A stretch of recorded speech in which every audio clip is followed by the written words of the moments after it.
हाँ जी, good afternoon. क्या पढ़ा था लास्ट क्लास में? किसान आंदोलन 57 की क्रांति का क्या है? किसने भेजी है? खड़ा हो जा तू, बोल बता क्या है? हाँ,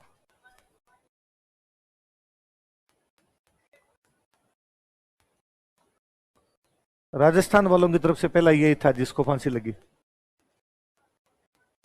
हाँ, बाकी को इसके बाद में लगी। नहीं, फांसी नहीं लगी किसी को, बाकी को बाद में लगी। बाद में लगी इनको। और ये खड़े होके पूछा करो, पर्चियां नहीं भेजनी, मैं कोई जेठ थोड़ी हूं। भाई या तो कोई जेठ से भी नहीं शर्म करे कि भाई ओला ले रखा है कि नहीं। क्या खड़े होना। 1803 में कौन कौन संधियां करता है? उस समय गवर्नर जनरल कौन था? 17 में किस किसने की? करौली और कोटा। और 18 में बाकी सब। 23 में कौन करता है? शिरोई। और उस समय गवर्नर जनरल कौन था? ये साइन किसने करवाए थे? और साउथ वाली रियासतों के साथ जॉन मेलकम ने। और एक रियासत में अधिकार रहता उसको क्या बोलते? और पूरे राजस्थान वाले को क्या बोलते? वो कहां रहा करता था? और वो पहला बंदा कौन था? एजीजी कब बनाया गया और कहां बनाया गया? और पहला एजीजी कौन था? आबू कब भेजा गया? और 6 महीने की व्यवस्था कब की गई? क्रांति के टाइम एजीजी कौन था? और राजस्थान में कितनी छावनियां थी? किस किस में क्रांति नहीं हुई? क्रांति शुरुआत कहां से होती है और कौन सी टुकड़ी करती है और कितनी तारीख को करती है? कौन कौन से दो अंग्रेज अधिकारियों को मार देती है? 2 घायल हुए थे इसमें, एक को पैनिक अटैक आ गया था। कौन सी इन्फेंट्री साथ देती है? और सारे यहां से कहां चले गए? अच्छा, नसीराबाद में क्रांति हुई थी क्योंकि नसीराबाद वाले फौजी कहां से आए थे और वो क्रांति के बारे में जानकार रखते, तो उनको अजमेर से कहां भेज दिया गया था? उन्हें क्या रखने के लिए कहा गया? जमा करवाने के लिए। और बाकी जो रेजिमेंट थी उसको, अच्छा वो दिल्ली गए थे, अजमेर जाने का प्रयास नहीं किया क्योंकि दिल्ली विद्रोह का और बहादुर शाह जफर विद्रोह का, इसलिए सारे बहादुर शाह जफर से क्या प्राप्त करना चाहते थे और उनके साथ में क्या थे कि वो अजमेर जाके टाइम वेस्ट नहीं करना चाहते। लूट का धन, घायल सैनिक, महिलाएं और अजमेर की सुरक्षा को तोड़ना इतना सरल भी, क्योंकि पहले से वहां कौन सी बटालियन थी और डीसा से कौन सी बटालियन आ रही थी? यूरोपियन बटालियन आ रही थी। अच्छा, कौन सी एक छावनी में किसी एक अफसर ने कस्में खिलाई थी कि क्रांति नहीं करेंगे? नीमच की छावनी में। अफसर कौन था वो? तो किसने मना किया कि मैं ऐसा नहीं करूंगा? तो वहां क्रांति कितनी तारीख को होती है? किसके नेतृत्व में होती? हीरा सिंह के नेतृत्व में। कहां के राजा ने साथ दिया? राजा कौन था? कौन सी छावनी जुड़ी साथ में? कौन सी? और उसकी कौन सी बटालियन थी? और सारे यहां से कहां चले गए? दिल्ली की तरफ। कितने अंग्रेज भागे थे? कौन से गांव में रुके? कौन से किसान के पास? कौन सा पॉलिटिकल एजेंट? कहां लेके गया? राणा जी कौन थे? कौन से महलों में रखते हैं? सिक्कों पे क्या लिखवाया था? बीकानेर के सिक्कों पे क्या लिखा हुआ था? Victoria empress. ये किसने लिखवाया था? एरिनपुरा वाले सैनिकों ने कहां पे क्रांति की थी? कितनी तारीख को की थी? कौन सी टुकड़ी थी वो? कौन से अधिकारी के घर पे हमला किया? दिल्ली जा रहे थे तो रास्ते में किसने रोका? कहां के सामंत थे? कौन सी जगह पे रोका? बिठोड़ा का युद्ध कब होता है? उसमें अंग्रेजों का कैप्टन कौन था? जोधपुर वालों की तरफ से जीत किसकी हुई? और जोधपुर का कौन सेनापति मारा गया? चेलावास का युद्ध कब हुआ? एजीजी खुद आया था इसमें, पॉलिटिकल एजेंट आया था। इसमें किसकी जीत हुई? किसको मार दिया गया था? इस युद्ध को और क्या कहा जाता है? आउवा का युद्ध कब होता है? अंग्रेजों का कर्नल कौन आया था जोधपुर वालों की तरफ से? कुशाल सिंह सहायता के लिए कहां चले गए? तो युद्ध का नेतृत्व किसने किया? अंग्रेजों ने कब्जा कब कर लिया था? किसकी मूर्ति उठा के ले गए?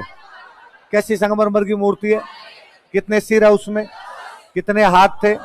अजमेर के कौन से म्यूजियम में? बाद में पाली के कौन से म्यूजियम में? कुशाल सिंह को सलुम्बर में किसने सहायता दी? और कोठारिया में सरेंडर कहां पे किया? कब किया था? और कौन सा कमीशन बनाया गया था? अपना अंतिम समय कहां बिताया था? और मृत्यु कब हुई थी? आशोक के कौन से सामंत ने साथ दिया? बुल्लर के, आलनियावास के नारनौल के पास किससे हार के आए थे लोग? किसके नेतृत्व में गए थे? बस शिवनाथ सिंह। और कहां पे लड़े थे? बड़लो में कितने दिन तक लड़े थे? कौन कौन डाकू बन गए थे? कौन कौन से दो मंदिर विद्रोह के अंदर थे? और कामेश्वर महादेव मंदिर। तक सिंह कहां के राजा थे? बिठोड़ा का सामंत कौन था?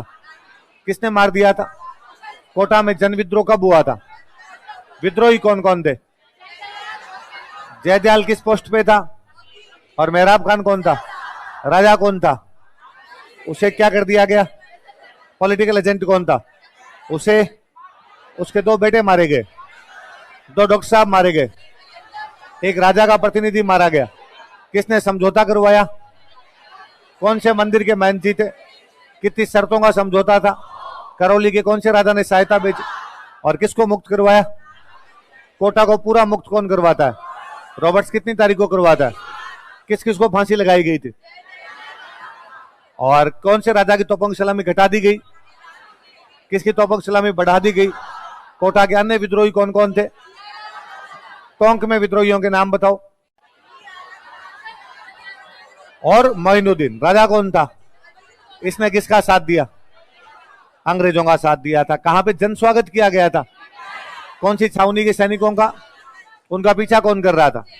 तो उसका सामना कौन करता है? ताराचंद पटेल को क्या दे दी गई थी? कौन से नाटक से जानकारियां मिलती है? आज मैच किसने लिखा था? क्या जानकारी मिलती है? देवा गुर्जर ने कहां पर क्रांति की थी? धौलपुर में। बाहर से कहां से लोग आए?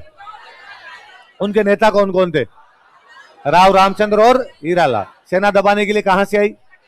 कौन से राजा ने बुलाई? भरतपुर में कौन कौन से समुदाय क्रांति करते हैं? राजा कौन थे? उसने किसको कहा कि भरतपुर छोड़ दे? मॉरिसन कौन था? अलवर का राजा कौन था? इसने किसका साथ दिया? कहां की सुरक्षा के लिए सेना भेजी? वो कहां पे हार के आई? दीवान कौन थे? फैजुल्ला खान ने किसका साथ दिया? जयपुर में विद्रोही कौन कौन थे? उस्मान खान। राजा कौन थे? पॉलिटिकल एजेंट कौन था? उसके कहने पे राजा ने विद्रोहियों को, इसलिए राजा को क्या उपाधि मिली? कौन सा परगना दिया गया? कौन सा राजा रियासत के बाहर जाके दबा के आया? हिसार के पास कहां पे तिब्बी परगने के कितने गांव मिले थे? अमरचंद मांझिया मूल रूप से कहां के थे? क्रांति के टाइम कहां पर थे? किसकी सहायता की थी? इसलिए उन्हें हम क्रांति का क्या कहते हैं? अंग्रेजों ने उनको क्या लगा दी थी? राजस्थान 2 बार आने वाला क्रांतिकारी। पहली बार भीलवाड़ा में कहा थे? कौन से युद्ध में? कुवाड़ा का युद्ध कब हुआ? कौन से अंग्रेज से आ रहे थे? 13 अगस्त को कौन से युद्ध में आ रहा? जो कोठारिया के कौन से सामंत ने साथ दिया था? जोध सिंह ने। कौन सी एक रियासत पे कब्जा किया? झालावाड़ का राजा कौन था? उसने कहां पे सेना भेजी थी? कौन सी पलटन को छोड़ के पृथ्वी सिंह को कितने रुपए देने पड़े? और कौन सी रियासत पे कब्जा किया? बांसवाड़ा का राजा कौन था? प्रतापगढ़ में किससे हारा था? प्रतापगढ़ का राजा कौन था? सिक्कर में किससे हारा था? कितने सैनिकों ने सरेंडर किया? किसके सामने सरेंडर किया? कौन सी एक रियासत में नहीं गए थे? अच्छा, टोंक में किसने साथ दिया था? नासिर मोहम्मद खान ने। इधर आपके मेवाड़ में कौन कौन साथ देता है? सलोम्बर का केसरी सिंह और कोठारिया का। बीकानेर के राजा ने कितने घोड़े दिए थे? कहां के जंगलों में पकड़ लिया गया था? किसके विश्वासघात का? कब फांसी लगा दी गई थी? इस फांसी का विरोध किसने किया था? किसने किया था? 100 वर्ष कहां का पॉलिटिकल एजेंट था? क्रांति के एक राजनीतिक कारण थे कि पॉलिटिकल एजेंट रियासत के आंतरिक मामलों में, अंग्रेज रियासत के उत्तराधिकार मामलों में। अंग्रेजों ने पुरानी रियासतों को तोड़ तोड़ के कौन कौन सी बनाई थी? धौलपुर, टोंक और झालावाड़। धौलपुर कब बनी थी? टोंक कब बनी थी? झालावाड़ कब बनी थी? अच्छा, राज्यों की सुरक्षा के नाम पर क्या बनाई गई और उनका पूरा खर्चा किस पे डाल दिया गया? अच्छा, मेरवाड़ा बटालियन का मुख्यालय कहां पर था? शेखावाटी ब्रिगेड, कोटा कंटिंजेंट और आपके ये मेवाड़ भील कोर, सामंतों के विशेषाधिकार, उनके द्वारा लिए जाने वाले कर, उनकी सेनाएं। अतः सैनिक क्या हो गए थे? अच्छा, राजाओं द्वारा अंग्रेजों को दिया जाने वाला धन। अतः राजाओं ने किसानों पर ब्रिटिश माल की अधिकता कारण हमारे उद्योग धंधे, अंग्रेजों ने नए व्यापारिक मार्गों का, इसलिए हमारा व्यापार पूरा किधर शिफ्ट हो गया?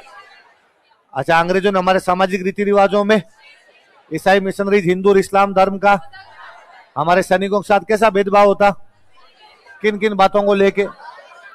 हमारे यहाँ अंग्रेज विरोधी भावनाएं लिखी तो कौन सी चेतना आई? सूर्यमल मिश्र ने क्या लिखा? बांकीदास जी ने क्या लिखी? दो बंदों के नाम और बताओ। राघवदास जी। और तात्कालिक कारण था कि पहले कौन सी बंदूक थी, उसकी जगह पे कौन सी लाए थे, उसमें किसका प्रयोग किया जाता। हम हार गए क्योंकि हमें किस किस का अभाव था? सामंजस्य, रणनीति, और क्योंकि क्रांति अलग अलग केंद्रों पे, अतः अंग्रेजों को क्रांति दबाने का बहादुर शाह जफर और नाना साहब ने हमारे विद्रोहियों से कोई संपर्क स्थापित। टाटा टोपे का राजस्थान में आगमन, तब तक अन्य केंद्रों पर क्रांति, अतः अंग्रेजों ने अपना पूरा ध्यान। हमारे यहाँ के राजाओं ने किसका साथ दिया? अंग्रेजों ने क्रांति को बहुत क्रूरता से, अतः आम जनता शामिल होने की, अजमेर पे कब्जा करने का प्रयास, उनके हथियार हमारी तुलना में, उनके सेनापति हमारी तुलना में। क्रांति में हमारे राजाओं ने किसका साथ दिया? इसलिए क्रांति के बाद राजाओं को सामंतों ने किसका साथ दिया? इसलिए सामंतों को क्रांति के बाद व्यापारियों ने किसका साथ दिया? इसलिए व्यापारियों को कौन से साधनों का विकास किया गया? राजा और जनता के संपर्क को तोड़ने के लिए स्कूल व कॉलेज राजाओं के लिए अलग बनाया गया। ऐसी योजना किसने दी थी? कब दी थी? ऐसा पहला कॉलेज कौन सा था? मेयो कॉलेज कब बनाया गया था? शिक्षा आई तो किसका विकास हुआ? मध्यम वर्ग ने आगे चल के राष्ट्रीय आंदोलन का, अयोग्य राजाओं का संरक्षण मिला तो जनता का विरासिता बढ़ गई, जो राजाओं ने क्या बढ़ा दिए। जनता क्रांति में शामिल हुई से क्या सिद्ध हुआ? हमारी जनता अंग्रेजी शासन की समर्थक है, और क्रांति ने आगामी राष्ट्रीय आंदोलन किसका काम किया? कुशाल सिंह चंपावत लोक कहानी और लोक गाय नायक क्या बन गए थे? नायक। अंग्रेजी इतिहासकार कहते हैं कि हमारा जो विद्रोह था वो कैसा था? एक सैनिक विद्रोह। क्योंकि सैनिकों को किन चीजों के कारण प्रॉब्लम थी? सेवा संबंधी शर्तों और चर्बी वाले। लेकिन हम कहते हैं कि सभी सैनिकों ने क्रांति में भाग, अधिकतर सैनिक किसकी तरफ से लड़ रहे थे? और सेना के साथ साथ इसमें असैनिक तत्व भी सम्मिलित। अंग्रेज कहते हैं कि सामंतों का विद्रोह था, वो किसके लिए लड़ रहे थे? क्योंकि उनको क्या बना दिया गया था? प्रभावहीन। पर हम कहते हैं कि मारवाड़ के सामंतों ने विद्रोहियों का कहां तक साथ दिया? मेवाड़ के सामंतों ने अंग्रेज विरोधी तत्वों को, और यदि वो अपने निजी स्वार्थों के लिए लड़ते थे अब तक गीतों में, तो कहते हैं कि धार्मिक असंतोष था, क्योंकि ईसाई मिशनरी हिंदू और इस्लाम धर्म का। पर हम कहते हैं कि ईसाई मिशनरियों का राजस्थान में प्रभाव अधिक है। तो फिर ये क्या था वास्तव में? स्वतंत्रता संग्राम। क्योंकि सभी विद्रोही कहां जा रहे थे? सभी अपना नेता किसको मान रहे थे? इसमें सेना के साथ साथ असैनिक तत्व भी सम्मिलित। इतिहासकार नाथूराम खड़गावत कहते हैं कि विद्रोहियों में किसके प्रति सहानुभूति थी? और उनमें अंग्रेजों के प्रति क्या था? असंतोष का, अंग्रेजों के प्रति आक्रोश था। कौन सा एक अंग्रेज अधिकारी कहता है? आईटी प्रीचार्ड। और आईटी प्रीचार्ड कहता है कि विद्रोह शुरू हुआ था तब क्या था? सैनिक विद्रोह। लेकिन बाद में धीरे धीरे किसमें बदल गया था? अच्छा, नाथूराम खड़गावत की बुक का नाम बताओ। नहीं लिखवाई थी? लिखो तो। हाँ,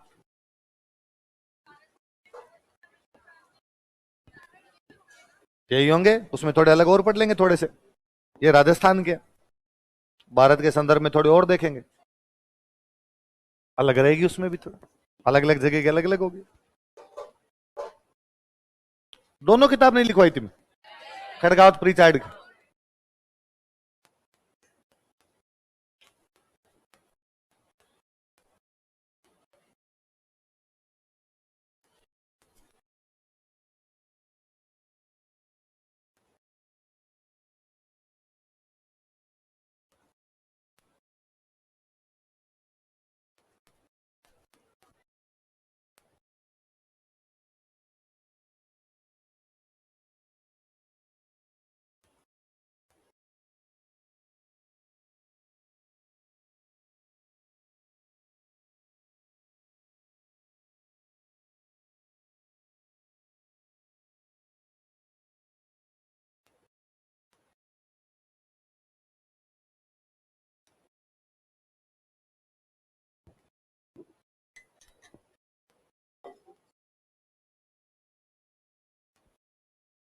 खड़गावत सर की बुक का नाम बताओ, देख क्या नाम है? Roles of Rajasthan in struggle of 1857। और आईटी प्रीचार्ड की बुक कौन सी है? Mutinies in Rajputana.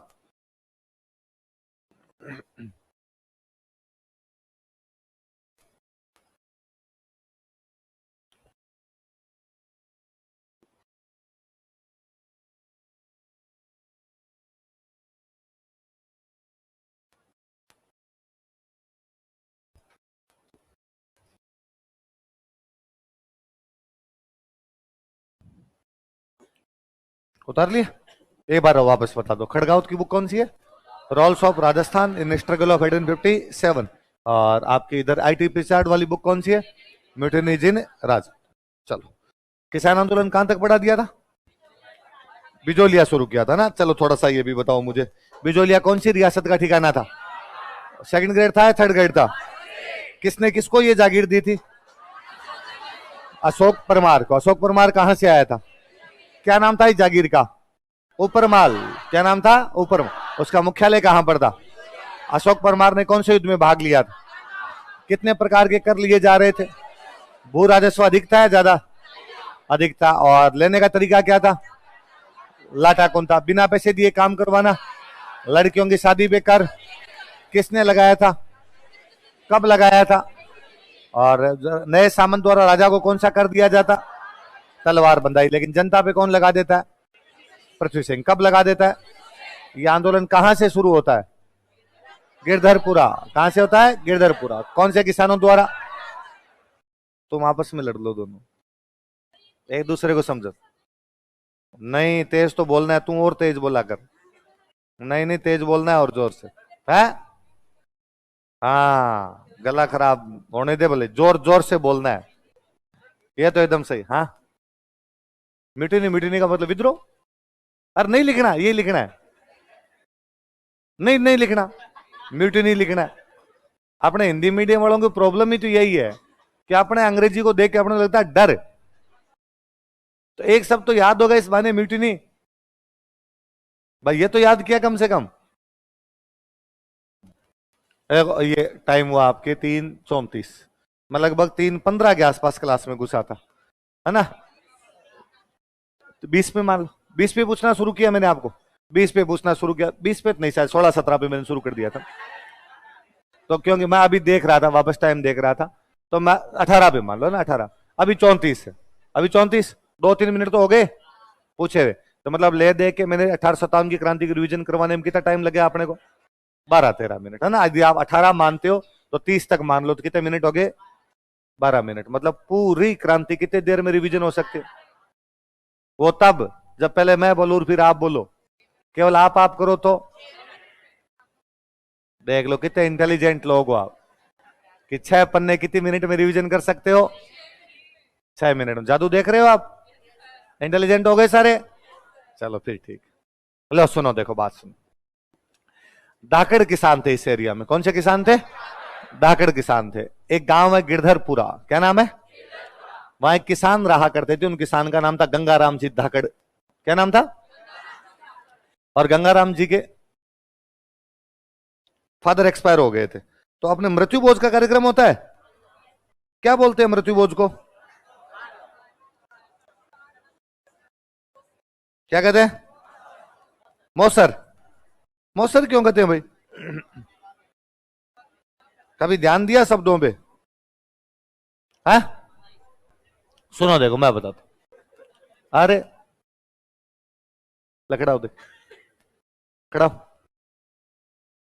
हंस के दिखा सबको, जोर से दिखा। तो मूर्ख ही हो गए।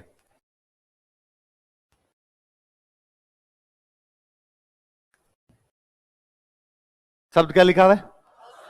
अवसर एक शब्द है। अवसर का मतलब ओकेजन, कोई काम होना किसी टाइम, है ना? किसी चीज का अवसर।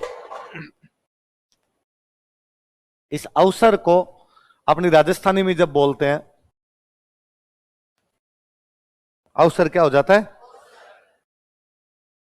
यदि मृत्यु का अवसर हो, कई बार जिंदा आदमी का मृत्यु बोध किया जाता है, तब क्या बोलते हैं? जिंदा का कर देते, है ना? इसमें भी हंसने की कोई आवश्यकता नहीं।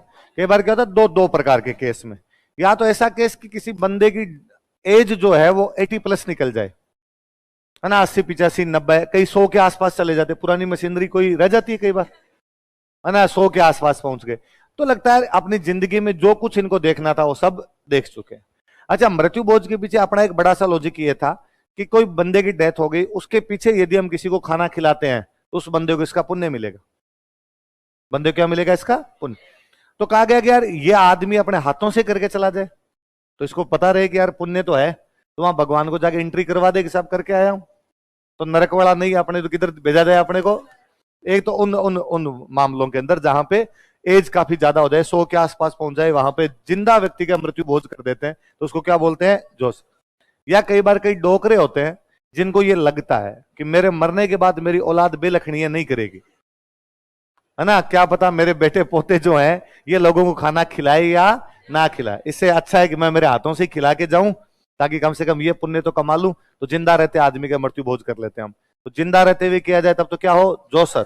और मरने के बाद किया जाए तब क्या हो? तो गंगाराम जी धाकड़ नाम के एक आदमी थे, गिरधरपुरा नाम के गांव में, उनके पिताजी की डेथ हुई, तो उनके घर पे मृत्यु भोज का कार्यक्रम था। किसका कार्यक्रम था? अपने गांव में अभी भी आप नोटिस करना कि जब मृत्यु भोज के कार्यक्रम होते हैं तब आसपास के 12 गांव टूट के पड़ते हैं, है ना, खूब झीमने आते ढंग से। और मतलब यूं मृत्यु भोज वाले कार्यक्रम में वैसे यूं एक एक आदमी 5-5 किलो लड्डू खा जाता है ना, एक बाल्टी भर के बूंदी खा जाते हैं। पहले गांव में लड्डू बूंदी बनते थे, तो 5 किलो लड्डू खा गए, एक बाल्टी बूंदी खा गए, खूब सारे और रोटी सब्जी और खा गए, और फिर साइड में जाके पेट पे हाथ फेर के वैसी बात और करते हैं, डालडा है क्या? कौन से घी में बनाया है? देसी घी में। तो अरे मंग तो तुम 5 किलो लड्डू खा गया, तब तुम्हें नहीं लगा कि डालडा पेट खराब हो जाएगा? यहां पर फालतू की बात करते हो। तो मृत्यु भोज वाले कार्यक्रमों में अपने दुख नाम की कोई भी चीज नहीं होती, आराम से चिल करते हैं लोग। ये दुख रखना था, 12 दिन रख लिया, अब किसी भी प्रकार का दुख ही, आज तो मीठा खाओ, और मीठा खाया जाए ताकि दुख सारे समाप्त हो जाए, जिंदगी में वापस क्या आ जाए अपने तो खुशियां। उल्टा गांव के अंदर तो शाम को दारू पीते हैं, क्या सीसी खोलेंगे, वो बोतल नहीं बोलते उसको, उसके नाम ही बादल है, आज सीसी खोलेंगे शाम को। इसका मतलब यही है कि भाई जो हो गया वो तो हो गया। नहीं, अब आप इसकी फिलोसॉफी समझिए कभी, कि हम लोगों ने जिंदगी को कितना सरस बनाया था।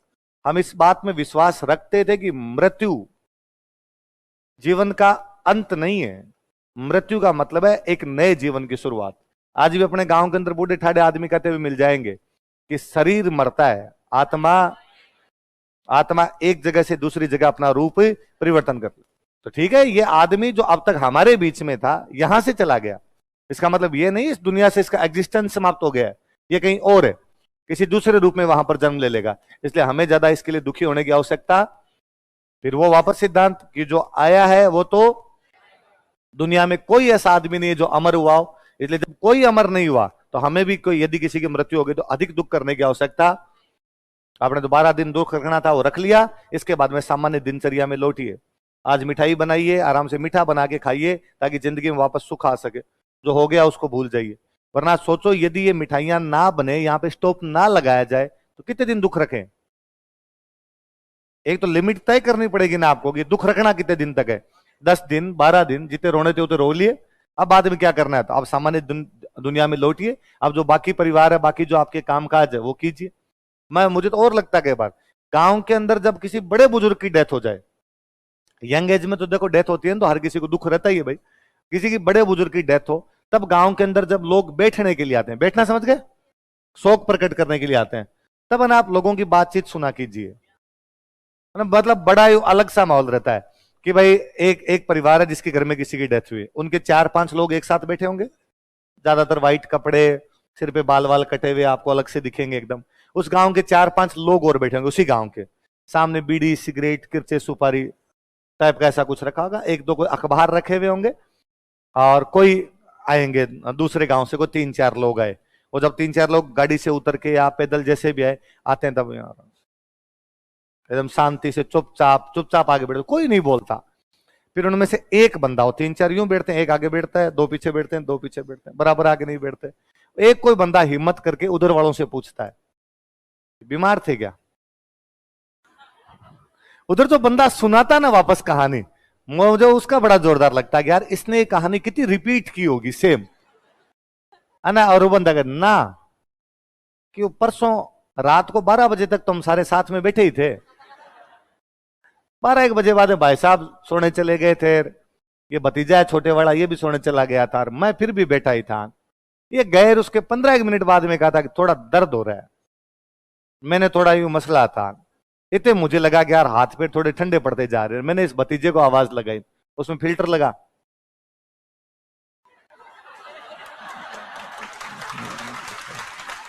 मैंने दिन पहले ही कहा था वीडियो में फिल्टर लगाने हैं सब में। अच्छा, तो ये थोड़ा यूं हाथ पांव सुन पड़ते जा रहे थे, मैंने भतीजे को आवाज लगाई कि ला फटाफट जीप निकाल के ला। ये जीप निकाल के लाया, हम बिठाने लगे, फिर वो जरूरत ही नहीं पड़ी। ठीक, राजी खुशी गए थे। अगला फिर एक आधा औपचारिकता का सवाल पूछता, बीमार से मार रहते थे, पहले कोई बीमारी थी क्या? एक बार पहले कोई छोटा सा यूं झटका सा आया था, उसके अलावा कभी कोई बीमारी? बस दो सवाल कॉमन सवाल है, बीमार थे, पहले कोई बीमारी हुई थी, क्या हुआ था? इसके अलावा तीसरा सवाल तो बाद में उधर वालों में से कोई पूछता है, जो उनके गांव वाले लोग बैठे रहते, उधर वाले इधर वालों से पूछता है कि आप कौन से गांव से आए? तो हम फलाने गांव से आए। सरपंच का चुनाव हो गया? अगला कहता है हाँ, कौन जीते हो? अगला नाम बताता है कि साहब फलान जी जीत गए हमारे। उनके वोट ज्यादा है, मतलब जिस जाति का नाम लेता है उनके वोट ज्यादा है। वो कहता नहीं, वोट तो अपनी जाति की ज्यादा है। फिर वो कैसे जीते? क्योंकि अपने वाले 5-6 खड़े हो गए थे। गांव के अंदर उस जाति का सरपंच कभी नहीं जीतता जिनके वोट ज्यादा होते हैं। मुझे हमेशा लगता है कि गांव का जो चुनाव वो असली लोकतंत्र है, जो जातिवाद से बहुत दूर दूर होता है। इसमें जातिवाद का कोई भी लेना देना, उसमें उस जाति का आदमी कभी चुनाव नहीं जीत रहा, क्योंकि उस जाति के 5-6 खड़े हो जा रहे। तो कई बार जब कहते हैं ना एजुकेशन के साथ में जातिवाद समाप्त हो जाएगा, तब मुझे खड़ा हो देखे, खड़ा हो, खड़ा हो देखे, क्या नाम है? 57 की क्रांति के परिणाम सुना? 57 की क्रांति के परिणाम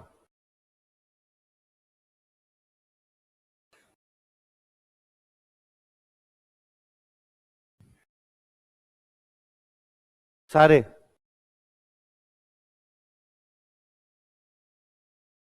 कहां लिखा है? मैंने बताया कंपनी का शासन समाप्त हो गया। क्यों? तो तू क्या पढ़ रहा है अभी? और तो फिर इसका सुना जो मैंने लिखवाया।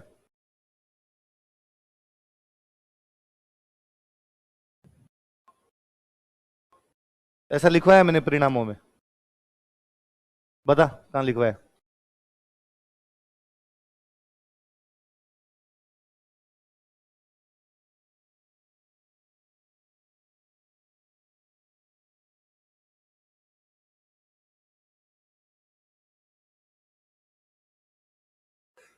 तुझे ये तो मिल जाएगा, परिणाम लिखे कहां है? कॉपी में ढूंढ लेगा।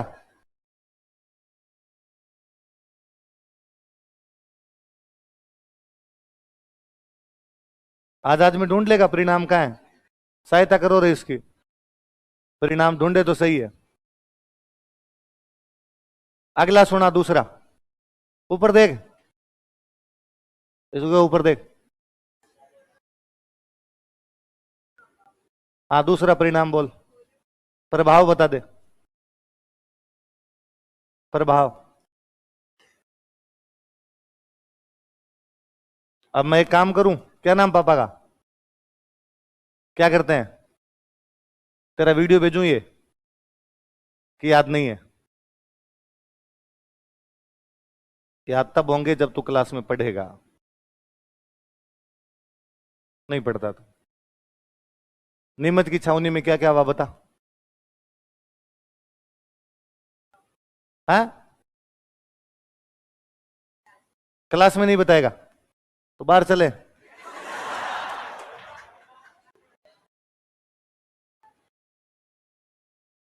किस लिए आया था यहां जयपुर? है? बोला लोग बाहर, 300 लोग, 300 क्या ज्यादा ही होंगे थे, तो मेरे से मिल लिए होंगे, इस बैच में एडमिशन लेने के लिए मर रहे हैं। मैं सुबह शाम लोगों से ये हाथाजोड़ी कर करके मर गया, फोन वालों पे या कोई जो मिलने आता है कि अगला बैच शुरू करेंगे, बच्चों को उसमें भेज देना। तो यहां बैठ के वीडियो बना रहा है, इससे भला हो जाएगा? तो मेरे को यूं ही बाहर खड़ा कर लेना क्लास खत्म होने के बाद कि सर खड़े हो 5 मिनट में वीडियो बनाऊंगा। मेरे को देख मजा आते हैं वीडियो में, है? नहीं आता तेरे को, कुछ ही नहीं आता। सबसे पहले तो इस बात को स्वीकार कर कि तेरे को कुछ ही नहीं आता है। सुकरात का एक बहुत अच्छा स्टेटमेंट है कि मैं जानता हूं कि मैं क्या नहीं जानता हूं। जब तक आदमी ये स्वीकार ही नहीं करता कि मुझे क्या नहीं आता है, पढ़ेगा कैसे? और तुम ये जो जो मोबाइल लेके बैठे रहते हो, तुम मोबाइल ही लोगे, कल मेरी जगह कोई दूसरा आएगा, तुम उसकी वीडियो बना लोगे। तुम कभी नहीं सोचते कि तुम्हारी बनाए कोई? तुम आरएस लगोगे, तुम कहीं भाषण दोगे, तुम्हारी नहीं बनाएगा कोई? इंस्टाग्राम की 30 सेकंड की रील से बाहर दुनिया है, एग्जिस्ट करती है दुनिया। तो प्लीज पढ़ा कीजिए। मैं यूं मजाक में कह देता हूं, आप वीडियो निकाल के रखते हैं कि यार तुम फिल्टर लगा लो और कर लो। इसका मतलब ये नहीं कि तुम मोबाइल लेके बैठे रहो। मेरा अब स्प्रिंग बोर्ड उस स्तर पे पहुंचा हुआ है कि तुम पढ़ो या ना पढ़ो, हमारे कोई फर्क नहीं पड़ना। है ना, कई बार लोग कहते हैं कि स्प्रिंग बोर्ड से सिलेक्शन क्यों होते हैं। मैं हंसता हूं, जब सारे स्टूडेंट ही हैं तो सिलेक्शन कहां से होंगे? राजस्थान में जितने पढ़ने वाले हैं सारे यहीं आ गए, सिलेक्शन तो होना ही है, यहां से हो जाएंगे। तो हमें कोई अब एक्स्ट्रा मेहनत करने की भी आवश्यकता नहीं। और बैच की मारामारी यह है कि केवल हमने अक्टूबर में बैच शुरू नहीं किया, क्योंकि सितंबर लास्ट में बैच शुरू किया था, अक्टूबर में आ गई थी दिवाली। तो हमें लगा यार कोई बैच शुरू करेंगे, मान लो 10-12 तारीख के आसपास, 20 तारीख से 21 तारीख से 22 से छुट्टियां कर रहे थे, 22-23 के आसपास छुट्टियां की थी। तो लगा यार बच्चे भी 10 दिन आएंगे फिर छुट्टियों के अंदर जाएंगे, इससे अच्छा यार दिवाली के जस्ट बाद में बैच शुरू कर देंगे। तो आप बोला दिवाली के जस्ट बाद में कर दिया, चलिए जितने अंदर हो उतने से ज्यादा बाहर हो। पहले हमारे पास ऐसे फोन आया करते थे कि इसकी फीस कम कर दो, कोई नेता बोल रहा हूं, फलाना मंत्री बोल रहा हूं, फलाना एसपी बोल रहा हूं, फलाना एसडीएम बोल रहा हूं। पहले 3 दिन से मेरे पास रेगुलर फोन है कि जैसे तैसे करके बिठा लो, ये खड़ा रह जाएगा। ऐसा किसी मंत्री जी का कहना है अब कि सर ये कहीं खड़ा रह जाएगा। मैं उनको समझा रहा हूं क्यों खड़ा रह जाएगा सर, स्टूडेंट है हमारा, बैठेगा, 20 दिन बाद में नया बैच शुरू करेंगे सर, 10 दिन बाद में नया बैच शुरू करेंगे, उसमें बैठ जाएगा। भीड़ भीड़ को खींचती है। मैं कहूं यही कमरा हम कितना ही अच्छा पढ़ा लें, यहां स्टूडेंट 17 बैठे हो ना सामने, आपको एडमिशन नहीं लो, 1700 ना तो फटाफट आते हैं। ये और बढ़नी है भीड़, कतई फर्क नहीं पड़ना हमारे। अगले साल इससे डबल होंगे, उसके अगले साल इससे डबल होंगे। थोड़े दिनों मुझे लगता है और विशाल का जन समूह को पढ़ाना पड़ेगा कि आप पे डिपेंड है, बुला यहां आए हो, पढ़ लोगे तो भली बात, वरना हर साल कोचिंग में इतने टाबर आते हैं वापस भी जाते ही हैं। सारे आरएस थोड़ी बनते हैं, नहीं बनते ना। सताराम तुम वीडियो बनाने में इतना तल्लीन था कि मैं तेरे कर रहा था खड़ा हो जा, तो ही तुझे लग रहा था नहीं एंगल खराब हो रहा है, खड़ा सर बाद में जाऊंगा, पहले आपकी फोटो लेनी है। नहीं करेगा आज से?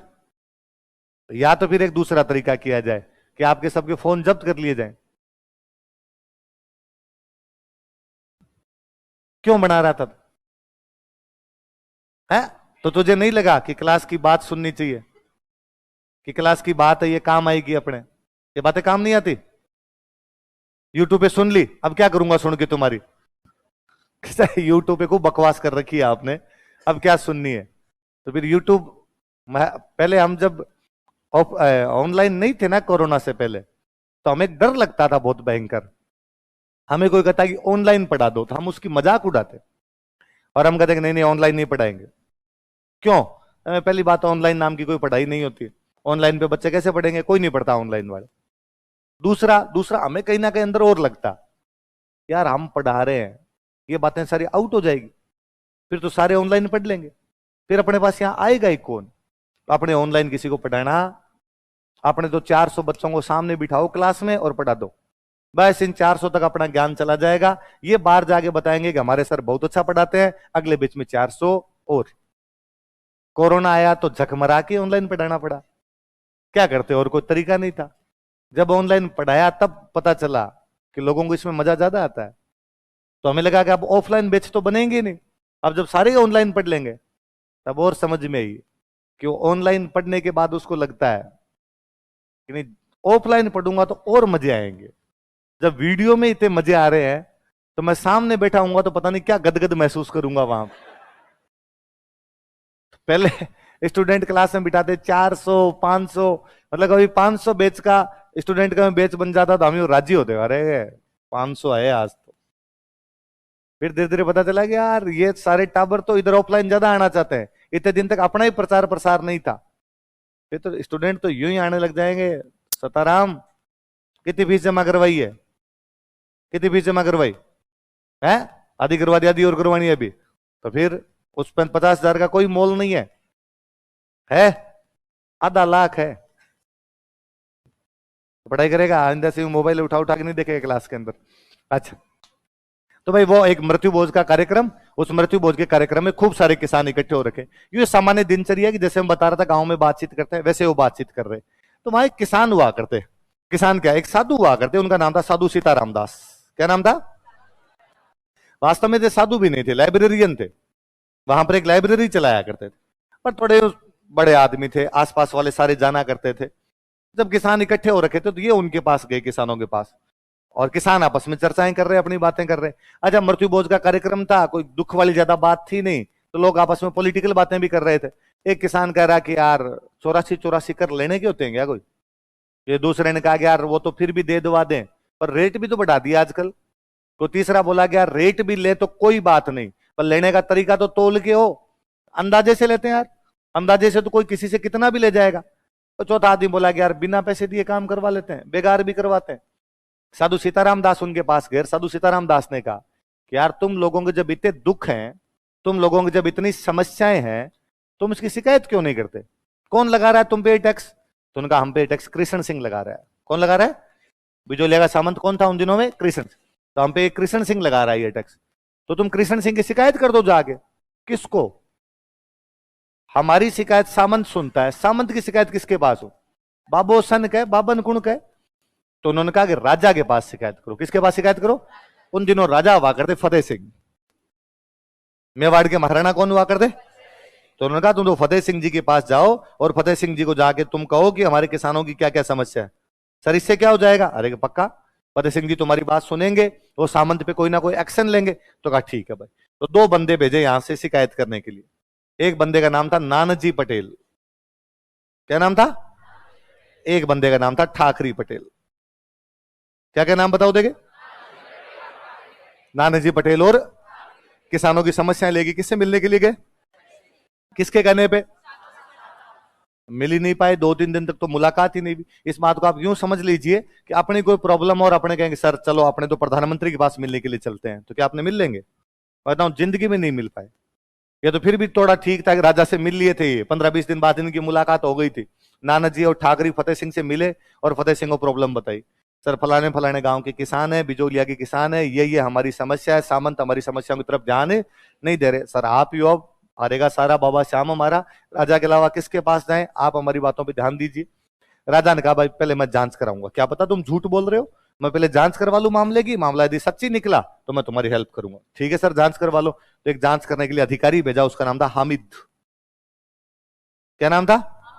हामिद आया, जांच करके वापस चला गया। जांच पहले भी भाई वैसे ही हुआ करती जैसे आज होती है। आज भी किसानों के मामलों के लिए जांच होती है। क्या हाथों हाथ उन पे कार्रवाई हो जाती है? किसान आंदोलन हुआ, किसानों की जो मांगे थी क्या सरकार ने हाथों हाथ मान ली? क्या जांच कमेटी बिठाई, उस कमेटी की वो सिफारिश आ गई, क्या उनको लागू कर दिया गया? नहीं, सालों साल लटकती रहती है अभी तो जांचें। पहले भी ऐसा ही हुआ करता था। तो शुरुआत के चरण में किसानों को कोई भी सफलता नहीं मिली। किसके कहने पर आंदोलन शुरू किया गया? कौन कौन गए? किसके पास गए? राजा ने एक अधिकारी कौन सा भेजा? लिखो, साधु सीताराम दास के कहने पर, ऑन एडवाइज ऑफ साधु सीताराम दास,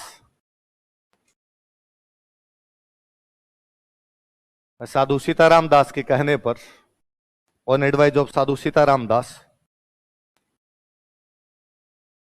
साधु सीताराम दास के कहने पर, ऑन एडवाइज ऑफ साधु सीताराम दास, नानाजी पटेल तथा ठाकरी पटेल, नानाजी पटेल एंड ठाकरी पटेल,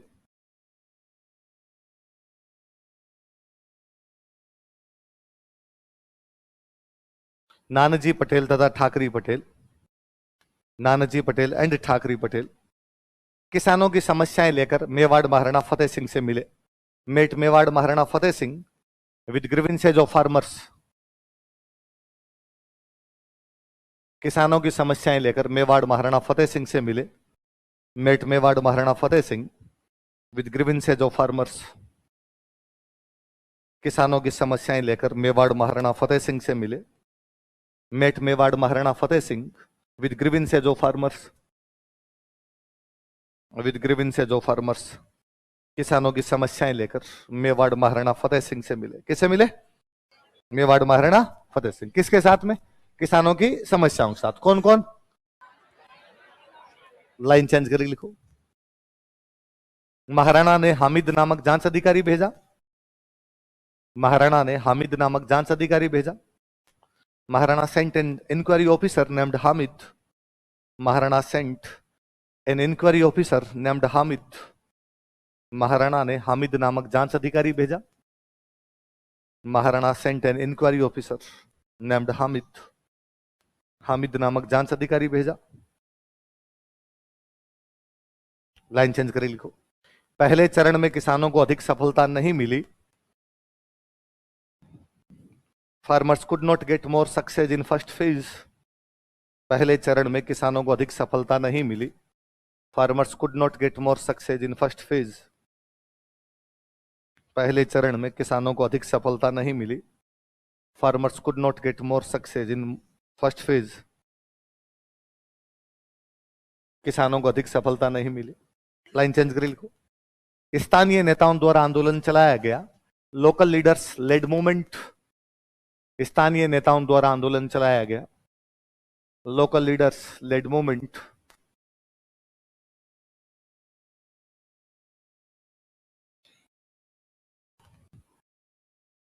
स्थानीय नेताओं द्वारा आंदोलन चलाया गया। Local leaders led movement. मैं नाम लिख रहा हूं, इनके नाम लिख लो जैसे, और नाम लिख लो। नेता कौन कौन थे?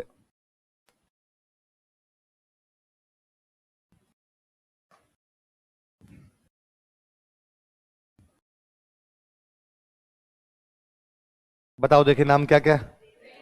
प्रेमचंद भील, फतेहकरण चारण और ब्रह्मदेव।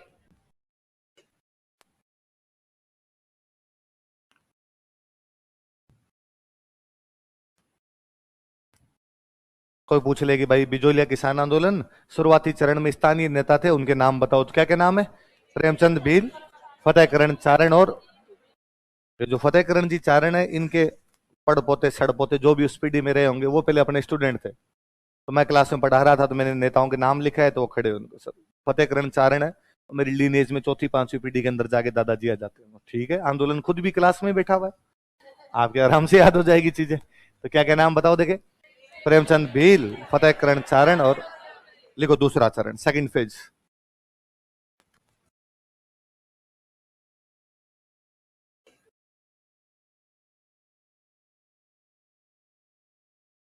दूसरा चरण, सेकंड फेज।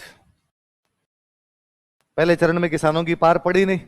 साधु सीताराम दास को लगा गया यार क्या किया जाए, और साधु सीताराम दास को एक समाचार मिले कि चित्तौड़गढ़ में गांव पड़ता है ओछड़ी। कौन सा गांव था? और यहां पर एक माठ साहब पढ़ा रहे हैं, विजय सिंह पथिक। क्या नाम था माठ साहब का? विजय सिंह पथिक। अच्छा, विजय सिंह पथिक अपने राजस्थान के नहीं थे, विजय सिंह पथिक थे यूपी। कहां के थे? नाम था भूप सिंह। क्या नाम था? हम आगे पढ़ेंगे। कोई मुकदमा, उस मुकदमे में गिरफ्तार कर लिए। गिरफ्तार करके अजमेर में अपने एक जेल थी टोडगढ़। कौन सी जेल थी? इस टोडगढ़ जेल में बंद कर दिए गए। जेल को तोड़ के सारे लोग भाग गए वहां से। तो जेल को तोड़ के भागे तो भूप सिंह सारे भाग गए। बाहर निकलने के बाद इन्होंने नाम चेंज किया, भूप सिंह से नाम बदल के क्या कर लिया? विजय सिंह। और चित्तौड़गढ़ में स्कूल खोल के पढ़ाने लगे। दाढ़ी वाड़ी बढ़ गई तो थोड़ा हुलिया हो गया चेंज, और टाबरों को पढ़ाने का काम है। मेरी तरफ यूं नहीं देखना, है ना? आपको लगा तेरी भी दाढ़ी बड़ी भी है, तुम भी पढ़ाता है, तुम भी किसी को मर्डर वर्डर करके आएगा है, ऐसी कोई बात नहीं अपने। तो वहां पढ़ाते। साधु सीताराम दास एक दिन इनके पास गए, और साधु सीताराम दास ने जाके कहा, विजय सिंह जी, हुलिये बदलने से और नाम बदलने से आदमी छुपता नहीं है। भेष ने छिपे भस्म लगाया, शरीर पे कोई राख लगा ले तो आदमी का जो भेष है वो छुपता। मुझे पता है आप कौन हो, और छोड़ो यार ये टाबरों को पढ़ाना, क्या बारखड़ी याद करवा रहे हो इनको, और चलो और आंदोलन करो। विजय सिंह जी ने कहा मैंने छोड़ दिया यार आंदोलन आंदोलन। अब अरे कर नहीं, वैसा नहीं करना। पहले तो आप क्रांति टाइप की बात कर रहे थे, बम और पिस्तौल की बात कर रहे थे। हम तो बिजोलिया में किसानों की ये मांग है, इस मांग के लिए आंदोलन करना है। तो विजय सिंह जी ने कहा चलो फिर ठीक है, मैं चलता हूं। तो 1915 में एक बड़े नेता आंदोलन के साथ जुड़ते हैं। उन नेता का नाम क्या था? किसके कहने पे? लिखो, साधु सीताराम दास के कहने पर, ऑन एडवाइस ऑफ साधु सीताराम दास, साधु सीताराम दास के कहने पर, on advice of Sadhu Sitaram Das,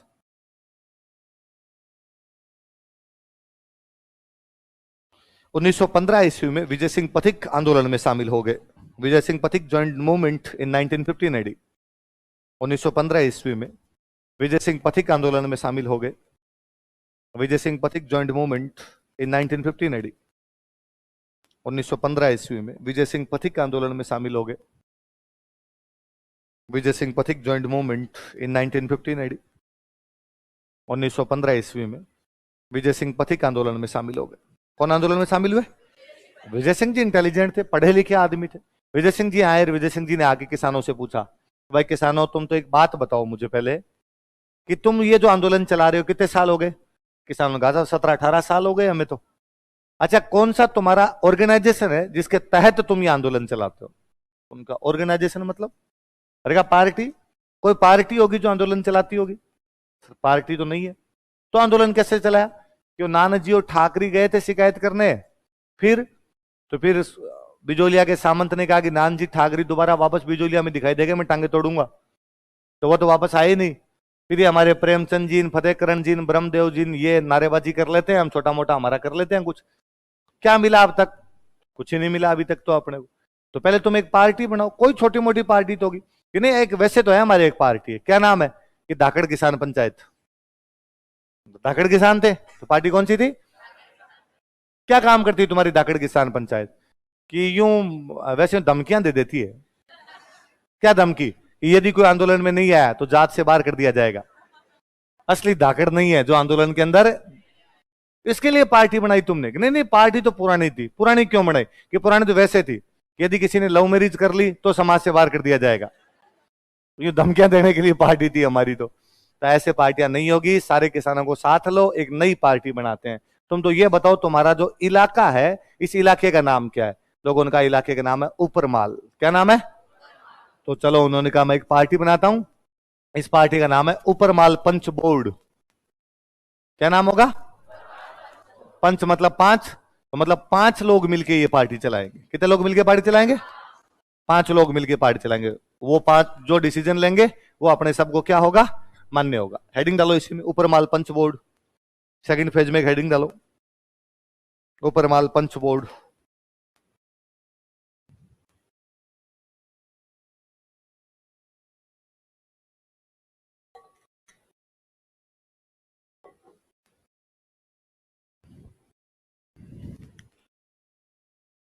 Uparmal punch board. सुनना, देखो 2-3 बातें। कब स्थापना की गई? इसकी स्थापना की गई थी 1917 में। कब की गई? श्रावण के महीने में सब हरा ही हरा होता है, तो अमावस्या भी हरियाली हो जाती है इसकी। तो त्योहार था हरियाली अमावस्या। कौन सा त्योहार था? मेवाड़ के अंदर है ना हरियाली अमावस्या, बड़े जोर शोर से मनाई जाती है। तो कहा भाई त्योहार का दिन है, लोगों को इकट्ठा भी कर लेंगे और लोगों को इकट्ठा करके पार्टी बना लेते हैं। तो कौन से सन में बनाएगी? कौन से त्योहार के दिन बनाएगी? कहां बनाए? तो एक गांव पड़ता था, उस गांव का नाम था बेरीसाल। कौन सा गांव था? तो कौन से गांव में बनाएगी ये पार्टी? क्या नाम है पार्टी का? अच्छा, बनाने वाला कौन है इस पार्टी को? तो संस्थापक या फाउंडर इसके कौन हो गए? कितने लोगों की पार्टी है? तो कहा 5 में से एक तो मुखिया होना चाहिए ना भाई, हेड होना चाहिए ना, अध्यक्ष होना चाहिए। बताओ भाई तुम में से अध्यक्ष किसको बनाए? गांव वालों ने कहा साहब मन्ना जी को बना दो। किसको बना दो? तो मन्ना पटेल को अध्यक्ष बनाया गया। किसको अध्यक्ष बनाया गया? दोबारा बताओ, देखिए पार्टी का नाम क्या है? कब स्थापना की गई? कौन से त्योहार के दिन? कहां पे की गई? किसके द्वारा की गई? किसको अध्यक्ष बनाया गया? उतार लो कैसे कैसे उतार। स्थापना फाउंडेशन, देखो फाउंडेशन 1917। स्थान लिख लो प्लेस, फाउंडर और प्रेसिडेंट, चेयरपर्सन, हेड, चीफ, जो लिखना चाहो, अध्यक्ष को कुछ ही लिख लो।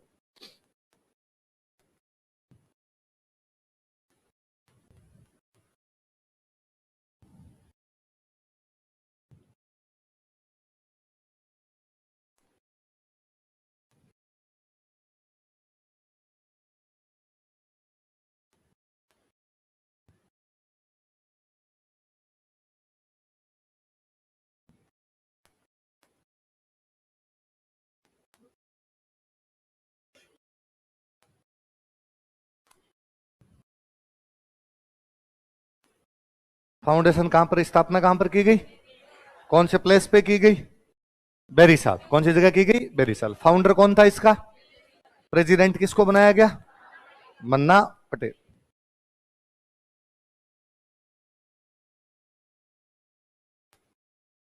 याद रह जाएगी सारी बातें। तो परमाल पंच बोर्ड किसने बनाया, विजय सिंह पथिक। कब बनाया, 1917। कौन से त्योहार के दिन, हरियाली अमावस। कौन सी जगह पे, बेरीसाल। अध्यक्ष किसको बनाया गया, विजय सिंह जी जानते थे कि यार बिना युवाओं के कोई भी आंदोलन किया। विजय सिंह जी वहां मेला लगा था, हरियाली अमावस्या का मेला था जी, सारे लोग इकट्ठे हो रखे, तो युवा भी खड़े। तो विजय सिंह जी ने कहा कि युवाओं, तुम्हें नहीं लगता कि हमें भी आंदोलन में भाग लेना चाहिए। तुम जानते हो युवा का उल्टा होता है वायु। जिधर वायु चलती है, जिधर युवा चलता है उधर क्या चलेगी, वायु। तुम हवाओं के रुख बदल दोगे। जब तक तुम आंदोलन में शामिल नहीं होगे, बूढ़ियों से पार, पहले तुम्हें आंदोलन में शामिल होना चाहिए। युवा ने कहा साहब हम तन मन धन से तैयार है, हम हमारे क्षेत्र की सेवा करने के लिए तैयार है, आप तो एक बार सेवा का मौका दो। तो उनका लो, तो एक समिति बनाते हैं, ऊपरमाल सेवा समिति। क्या बनाते हैं, तो युवाओं की कौन सी समिति बनाएगी, लाइन चेंज करके लिखो। विजय सिंह पथिक ने ऊपरमाल सेवा समिति का भी गठन किया। विजय सिंह पथिक ऑल्सो फाउंडेड ऊपरमाल सेवा समिति।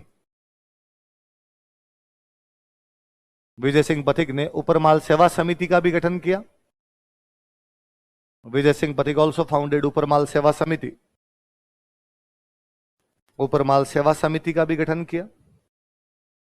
विजय सिंह पथिक ऑल्सो फाउंडेड ऊपरमाल सेवा समिति। ऊपरमाल सेवा समिति का भी गठन किया, ऑल्सो फाउंडेड ऊपरमाल सेवा समिति। युवाओं का सब काम दो, तो आज का आज बताओ करना क्या है, अभी कर देंगे। पर विजय सिंह जी ने कहा आप तो गांव गांव में जाके डंका बजा दो, गांव गांव के अंदर जाके लोगों को सूचना दे दो कि रास्ते तलक की करो तैयारी, आ रहे हैं आंदोलनकारी, आंदोलन कर रहे हैं, गांव गांव चलेंगे। आंदोलन की चर्चाएं गांव गांव तक जानी चाहिए, आंदोलन का डंका बजना चाहिए अपना, साहब पक्का।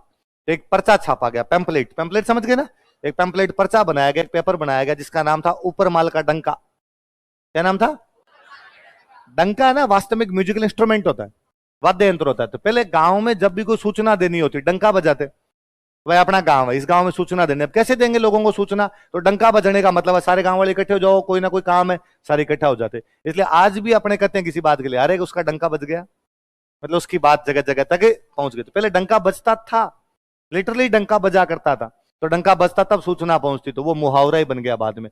तो उन्होंने एक पैम्पलेट निकाला, उसका नाम ही क्या रखा, ऊपरमाल का डंका। लिखो, विजय सिंह पथिक ने ऊपरमाल का डंका नामक पर्चा प्रकाशित किया। विजय सिंह पथिक पब्लिश्ड पैम्पलेट नेम्ड ऊपरमाल का डंका।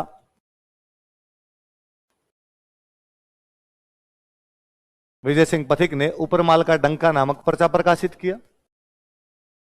विजय सिंह पथिक पब्लिश्ड पैम्पलेट नेम्ड ऊपरमाल का डंका, ऊपरमाल का डंका नामक पर्चा प्रकाशित किया। ऊपरमाल का डंका नामक पर्चा प्रकाशित किया, पब्लिश्ड पैम्पलेट नेम्ड ऊपरमाल का डंका। तो एक बोर्ड बनाया, उस बोर्ड का नाम क्या था, ऊपरमाल पंच बोर्ड। एक युवाओं की समिति बनाई, उसका नाम क्या था, ऊपरमाल सेवा समिति। एक पर्चा प्रकाशित किया, उसका नाम क्या था। आज जगह जगह गांव के अंदर जाके लगाए गए कि भाई अपने को आंदोलन के अंदर भाग ले। विजय सिंह पथिक इंटेलिजेंट आदमी थे, वो जानते थे कि जब तक किसी आंदोलन को राष्ट्रीय स्तर पर पहचान नहीं मिलेगी, नेशनल लेवल पर रिकॉग्नाइज नहीं किया जाएगा, तब तक किसी आंदोलन के अंदर कुछ भी।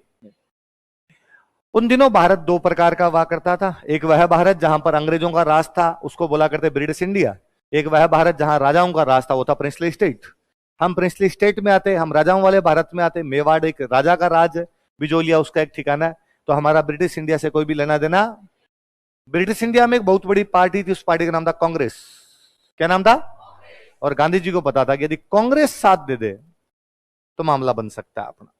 कांग्रेस का हर साल अधिवेशन होता दिसंबर में। कब होता, किसका अधिवेशन, कौन से महीने में, 1919 आ रहा था। कौन सा साल आ रहा था, कांग्रेस अपना अधिवेशन करने जा रही थी अमृतसर। कहां करने जा रही, क्योंकि 1919 में अमृतसर में जलियांवाला बाग हत्याकांड हो गया था। इसलिए कांग्रेस ये चाहती थी कि अमृतसर में खड़े होकर अंग्रेजों को गालियां निकाले, वहां के लोगों के साथ में खड़े हो, वहां के लोगों को सपोर्ट करे। इसलिए 1919 का कांग्रेस का अधिवेशन कहां होने जा रहा था, और अमृतसर वाले अधिवेशन में विजय सिंह पथिक ने कांग्रेस के एक नेता को पटाया, और कांग्रेस के एक नेता कहा कि नेताजी एक बार आप मंच से यह बोल दो कि कांग्रेस को बिजोली आंदोलन का समर्थन करना चाहिए, तो कांग्रेस हमारे सपोर्ट में जाएगी। आप बड़े नेता हो और कांग्रेस सपोर्ट में आ गई, फिर पोबारा 25 है, फिर ले पड़ेंगे हम कुछ ना कुछ।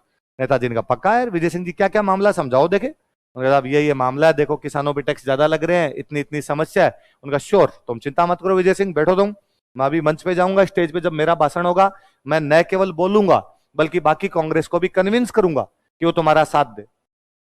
नेताजी गए और नेताजी ने बड़े जोर शोर से भाषण के अंदर बोला कि हमारे देश का एक हिस्सा है मेवाड़, और मेवाड़ के अंदर एक जगह पड़ती है बिजोलिया, और वहां का किसान 84 प्रकार के कर, अधिक भू राजस्व, लाटा कुंता, चौरी टैक्स, तलवार बंधाई टैक्स जैसे पता नहीं कितने करों से शोषण हो रहा, उसका त्रस्त है वो किसान वहां का। इसलिए कांग्रेस की ये कर्तव्य बनता है कि कांग्रेस को उन किसानों के साथ खड़ा होना चाहिए, कांग्रेस को उन किसानों को बैक करना चाहिए, उनका सपोर्ट करना चाहिए। और मैं एक प्रस्ताव रख रहा हूं, एक रेजुलेशन रख रहा हूं, और इस रेजुलेशन पे मैं चाहता हूं कि कांग्रेस भी रेजुलेशन के अंदर हमारा क्या दे, साथ दे। नेताजी ने जैसे कहा, सामने से एक नेताजी और खड़े हुए और उन नेताजी ने कहा दिमाग खराब है आपका, आप तो बूढ़े हो गए, लोगों को और फर्जी फर्जी बातें सिखाते रहते हो। कहां का ये क्या प्रस्ताव है? बिजोलिया कहां पड़ता है? बिजोलिया, बिजोलिया मेवाड़ में पड़ता है। मेवाड़ भारत में आता है क्या? भारत में तो नहीं आता, भारत से बाहर है, क्योंकि भारत उतना ही है जहां पर अंग्रेजों का राज है। फिर फर्जी बातें करते हो। हमारा आंदोलन केवल अंग्रेजों के खिलाफ होगा, हम राजाओं के खिलाफ कोई भी आंदोलन नहीं करेंगे, क्योंकि यदि हमने आंदोलन अंग्रेजों के खिलाफ भी किया और राजाओं के खिलाफ भी किया तो कांग्रेस की पावर दो भागों में बढ़ जाएगी। आधी पावर लगेगी अंग्रेजों के खिलाफ, आधी पावर लगेगी राजाओं। हमारी पावर डिवाइड हो जाएगी, और यदि पावर डिवाइड हो गई तो ना तो अंग्रेज देश से बाहर जाएंगे, ना राजा यहां से समाप्त होंगे। इसलिए पहले हमारा वन एंड ओनली फोकस जो है वो किस पे रहेगा? अंग्रेजों। जब अंग्रेज देश से बाहर चले जाएंगे तब सोचेंगे कि राजाओं का क्या करना है। पहली बात तो राजाओं के खिलाफ आंदोलन करने की कोई आवश्यकता नहीं है। राजा हमारे भाई हैं, वो इंडियन है, मिल बैठ के बातचीत को समझा लिया जाएगा। लेकिन फिर भी यदि कोई राजा नहीं माने तो आंदोलन करेंगे, लेकिन तब करेंगे जब अंग्रेज हमारे देश से चले जाए। जब तक अंग्रेज हमारे देश में, हम राजाओं के खिलाफ कोई भी आंदोलन। इसलिए प्लीज नेताजी, ये फाड़ के फेंको, फालतू में लाए हो प्रस्ताव यहाँ पे। वो नेता जो हमारे पक्ष में प्रस्ताव रख रहे थे उनका नाम था बाल गंगाधर तिलक। क्या नाम था? वो नेता जो इसका विरोध कर रहे थे उनका नाम था महात्मा गांधी। क्या नाम था? लिखो। 1919 में कांग्रेस का अधिवेशन कहां हो रहा था? अमृतसर। लिखो। 1919 ईस्वी के कांग्रेस के अमृतसर अधिवेशन में, in Amritsar session of Congress of 1919 AD, 1919 ईस्वी के कांग्रेस के अमृतसर अधिवेशन में, in Amritsar session of Congress of 1919 AD, 1919 ईस्वी के कांग्रेस के अमृतसर अधिवेशन में, in Amritsar session of Congress of 1919 AD,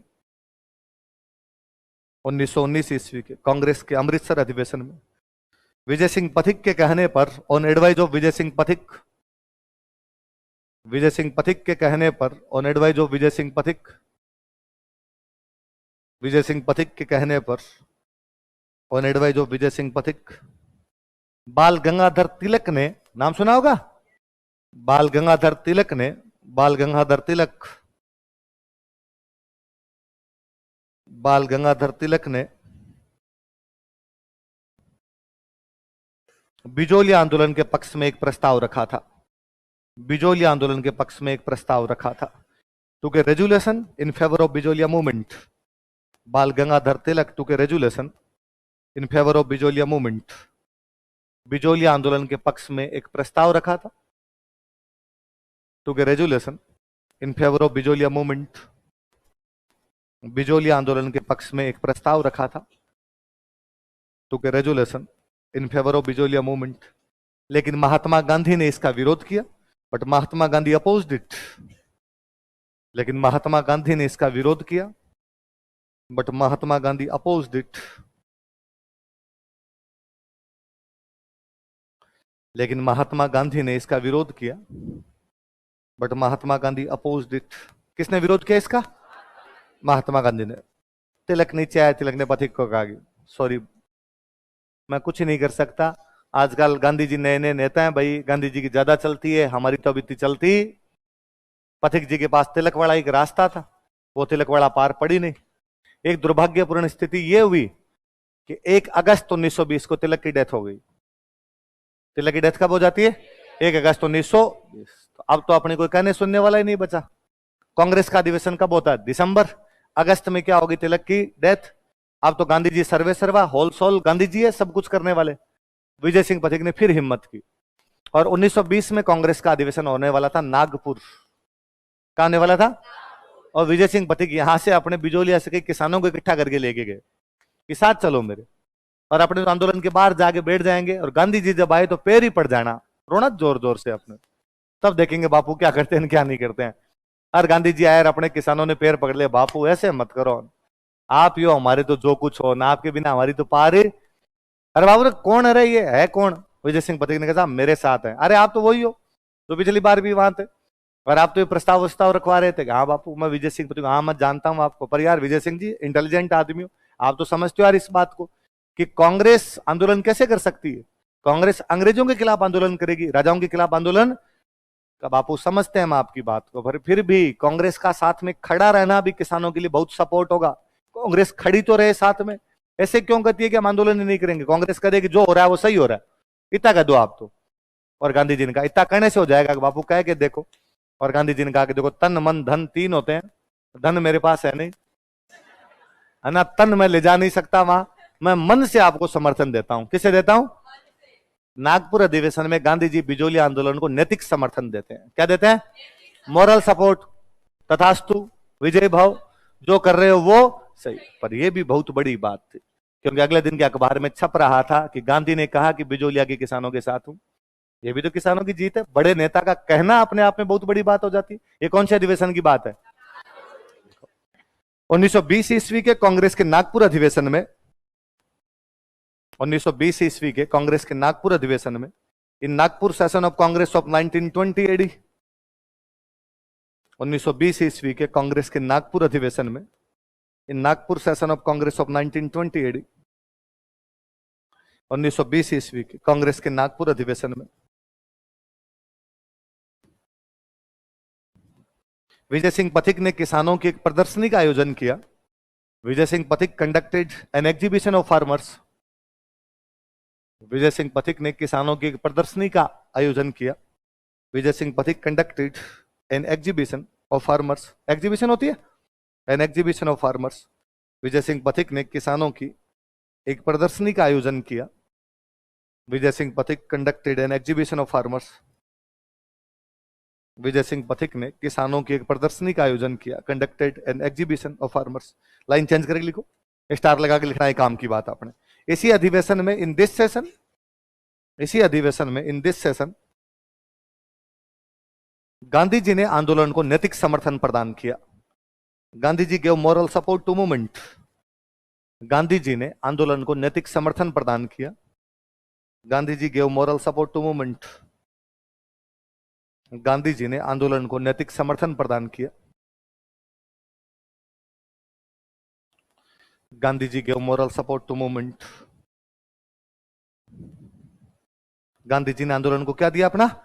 इसका स्टार लगाना भाई, ये कोई सवाल पूछेगा कि कौन से अधिवेशन में गांधी जी ने आंदोलन को मॉरल सपोर्ट दे दिया था, नैतिक समर्थन दे दिया था? कौन से में? नागपुर अधिवेशन। कब हुआ था? अच्छा, इसे और तो जो हुआ नहीं हुआ, क्या हुआ, पर इसे बिजोलिया के सामंत पे दबाव आया और बिजोलिया के सामंत को लगा कि यार आजकल तो बात कभी अमृतसर में हो रही है, कभी कहां पर हो रही है? नागपुर। और कांग्रेस के अधिवेशन में बात होती तो अखबार में छपती, और अखबार में छपती तो all India, all India publish होता, सबको पता चलता। तो बिजोलिया के सामंत को लगा मामला उलझता जा रहा है, तो बिजोलिया के सामंत ने किसानों को बुलाया और किसानों को बुलाया, भाई क्या समस्या है तुम्हारे? तो उन्होंने कहा यार समस्या इतने साल से बता ही रहे हैं कि चलो मैं तुम्हारी जांच करवाता हूँ। क्या करवाता हूँ? और जांच करवा के देख लेंगे क्या करना है क्या नहीं करना। इसलिए बिजोलिया के सामंत ने 2 जांच आयोग बनाए। कितने जांच आयोग बनाए?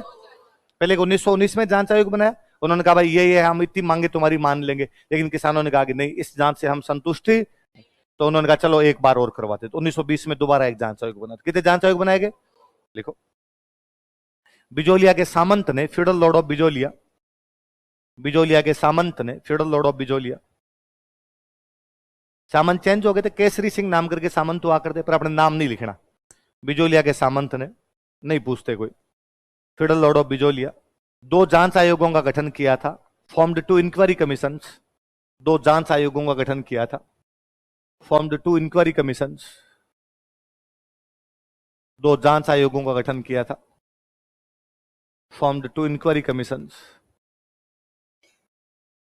कब कब बनाए गए बताओ देखे?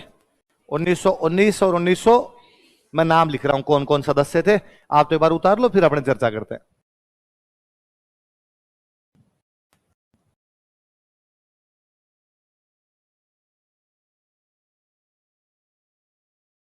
जैसा बोर्ड पे लिखूं वैसा वैसा उतार लो।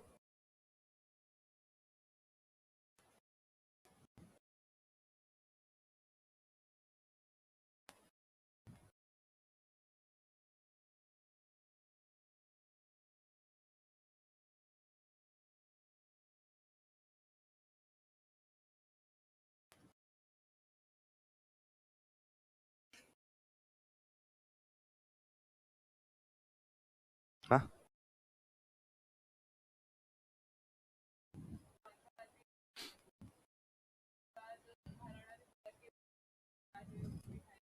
महाराणा ने नहीं बोला, कब कहा? उससे पहले ही बोल दिया।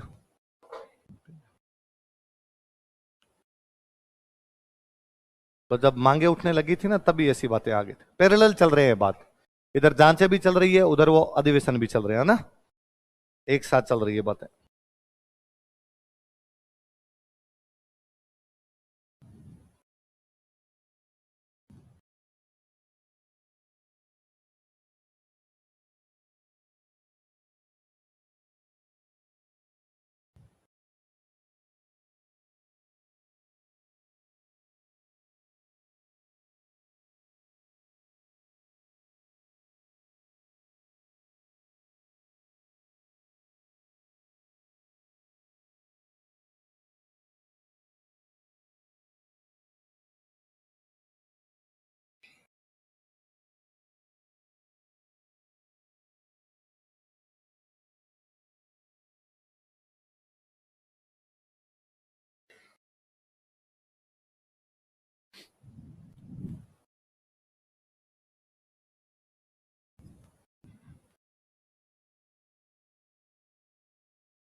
नाम बताओ देखे।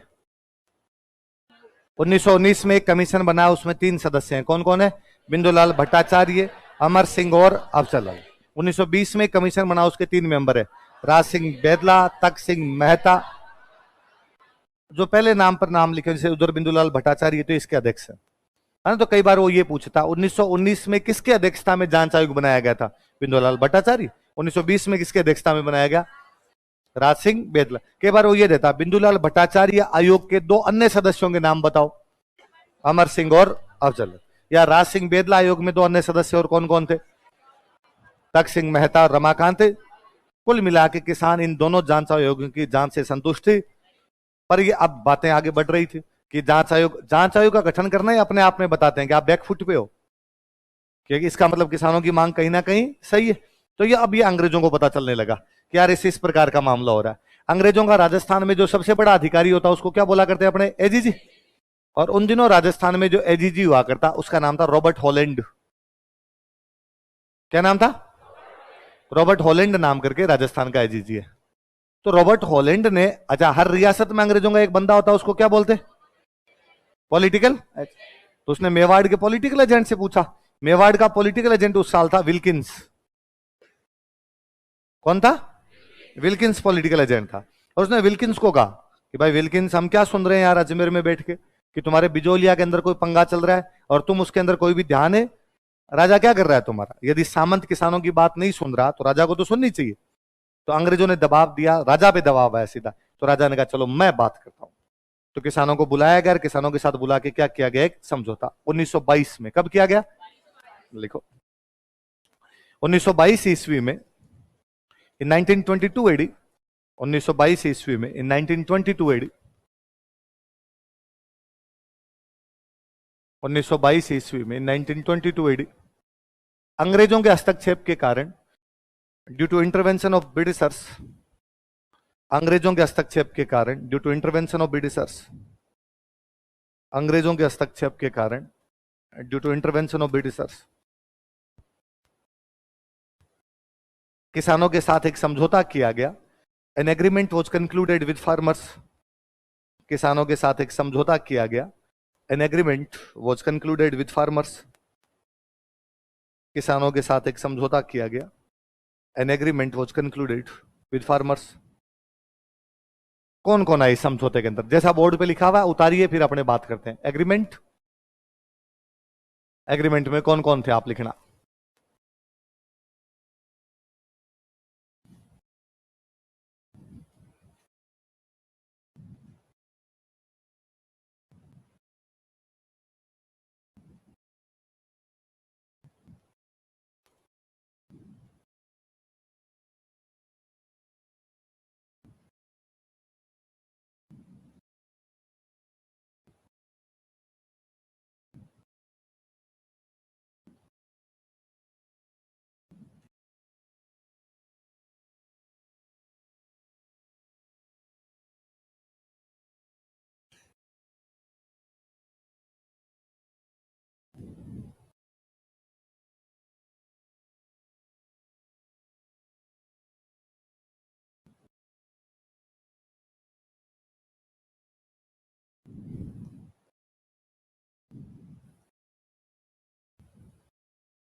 उतारो, देखिए फिर मैं समझाता हूं।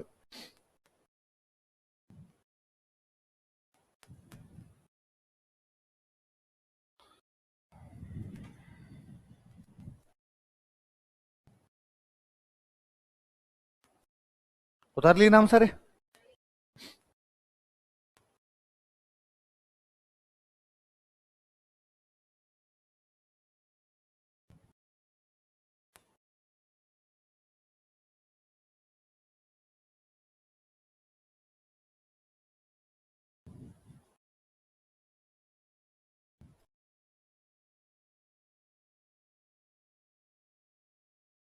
उन्नीस सौ बाईस में एक समझौता होता है, अंग्रेज दबाव डालते हैं, इस चक्कर में समझौता होता है। अंग्रेजों का एजीजी खुद आया समझौता करने के लिए। एजीजी का क्या नाम है बताओ देखे? Robert Holland. मेवाड़ के पॉलिटिकल एजेंट को उसने बुलाया, बस तू आप बैठ, तो वो कौन है? विल्किंस। एजीजी अपने सचिव को लेके आया, उसका जो सेक्रेटरी था उस सेक्रेटरी को लेके आया। तो एजीजी का सेक्रेटरी कौन हुआ करता था? आगलवी नाम का एक बंदा हुआ है। राजा को कहा तुम्हारे मंत्री भेजो, राजा ने अपने 2 मंत्री भेजे। मंत्रियों के नाम बताओ क्या क्या? प्रभाष चंद्र चटर्जी और 3 अंग्रेज आए। कौन कौन आए? Robert Holland, Wilkins, Ogilvie. Robert Holland कौन है? एजीजी। विल्किंस कौन है? कहां का? मेवाड़ का। आगलवी कौन है? एजीजी का सचिव, सेक्रेटरी है उसका। राजा की तरफ से 2 मंत्री है, बताओ कौन है? प्रभाष चंद्र चटर्जी और, अच्छा ये किसानों की तरफ से कौन आ रहे हैं? किसानों की तरफ से एक बंदे आ रहे हैं, उनका नाम क्या है? मोतीराम। एक बंदे का नाम है, एक नारायण जी आ रहे, का है राम नारायण जी। कौन है? याद रह जाएंगे, नारायण जी और राम नारायण। एक बड़े नेता हो रहा है माणिक्यलाल वर्मा। कौन है? माणिक्यलाल वर्मा की कहानी भी बड़ी जोरदार। माणिक्यलाल वर्मा पहले बिजोलिया ठिकाने में काम करते, मतलब सामंत का काम करते, सामंत का काम संभालते। लेकिन जब विजय सिंह पथिक यहाँ के आंदोलन करने लगे तो माणिक्यलाल वर्मा को लगा कि यार विजय सिंह पथिक यूपी के होके भी किसानों के साथ खड़े आंदोलन कर रहे हैं, और मैं यहाँ का लोकल हूँ, बिजोलिया में यहाँ काम करता हूँ, और मैं सामंत का साथ दे रहा हूँ, मैं किसानों का साथ नहीं दे रहा। तो फिर ये विजय सिंह पथिक से प्रेरित होकर आंदोलन के अंदर शामिल हो गए। तो विजय सिंह पथिक ने कहा कि भाई बातचीत करने के लिए मेरी तरफ से कौन जाएंगे? माणिक्यलाल वर्मा। तो किसानों की तरफ से 4 बंदे कौन कौन है बताओ? मोतीराम जी, नारायण जी, राम नारायण जी, माणिक्यलाल। बोलो दोबारा तो, मोतीराम जी, नारायण जी, राम नारायण जी, माणिक्यलाल। अंग्रेजों की तरफ से 3 अंग्रेज कौन कौन है? Robert Holland. राजा के 2 मंत्री कौन है? सब आमने सामने बैठे, टेबल टॉक हुई आमने सामने, क्या किया जाए, क्या मांग है तुम्हारी? किसानों ने कहा हमारे पर 84 कर लगते हैं। कितने लगते हैं? अंग्रेजों ने कहा कि 35 माफ। कितने माफ? 84 लगते थे, 35 आज के बाद तुमसे लिए। 84 में से 35 के कितने बचे? अल्लाह रहम करे, कितने बचेंगे? करो देखे वैसे, निकालो। 84, 35, फिर आपको लगेगा 4 में से 5 तो जाता ही नहीं है। 4 में से 5 को कैसे निकाले? फिर अच्छा एक इधर ले लिया, 14, 14 में से 5 गए 9, फिर इधर 8, 8 नहीं 7, फिर 7 में से 3 गए 4, ऐसे करते हो। तो फिर कितने बच गए आपके? 49। तो कुल मिला करने का मतलब है कि अब के बाद 49 टैक्स ही लिए जाएंगे तुम्हारे से।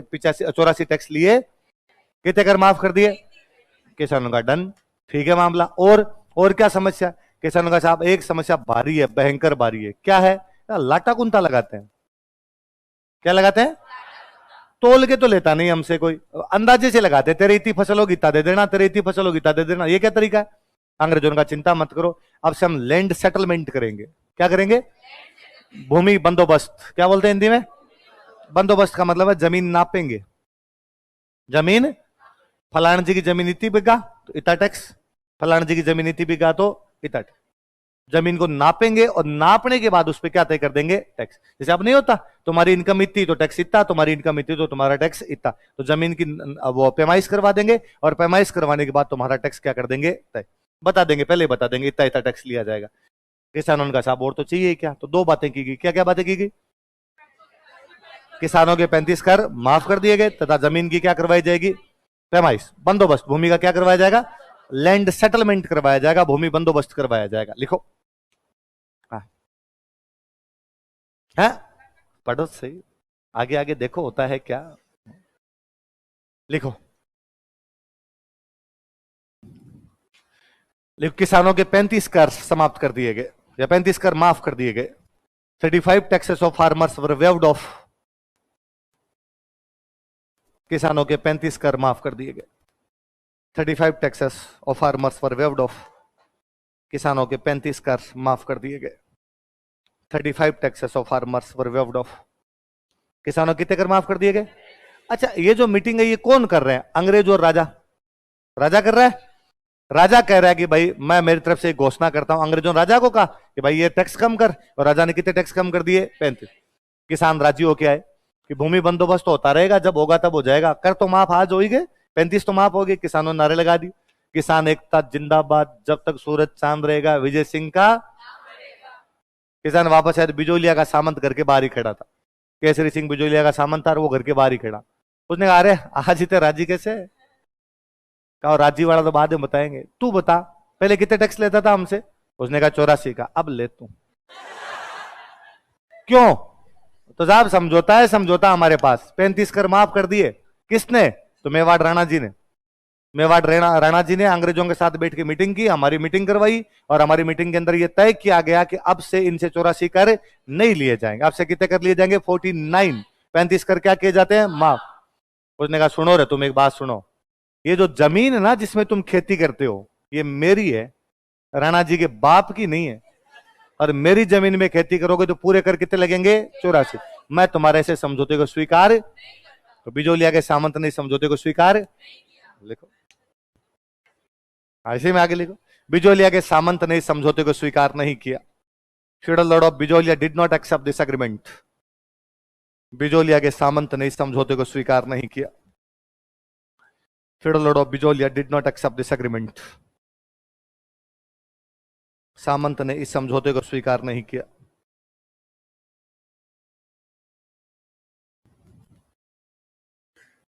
या समझौते को लागू नहीं किया, कुछ ही लिख लो, इंप्लीमेंट नहीं किया उसने।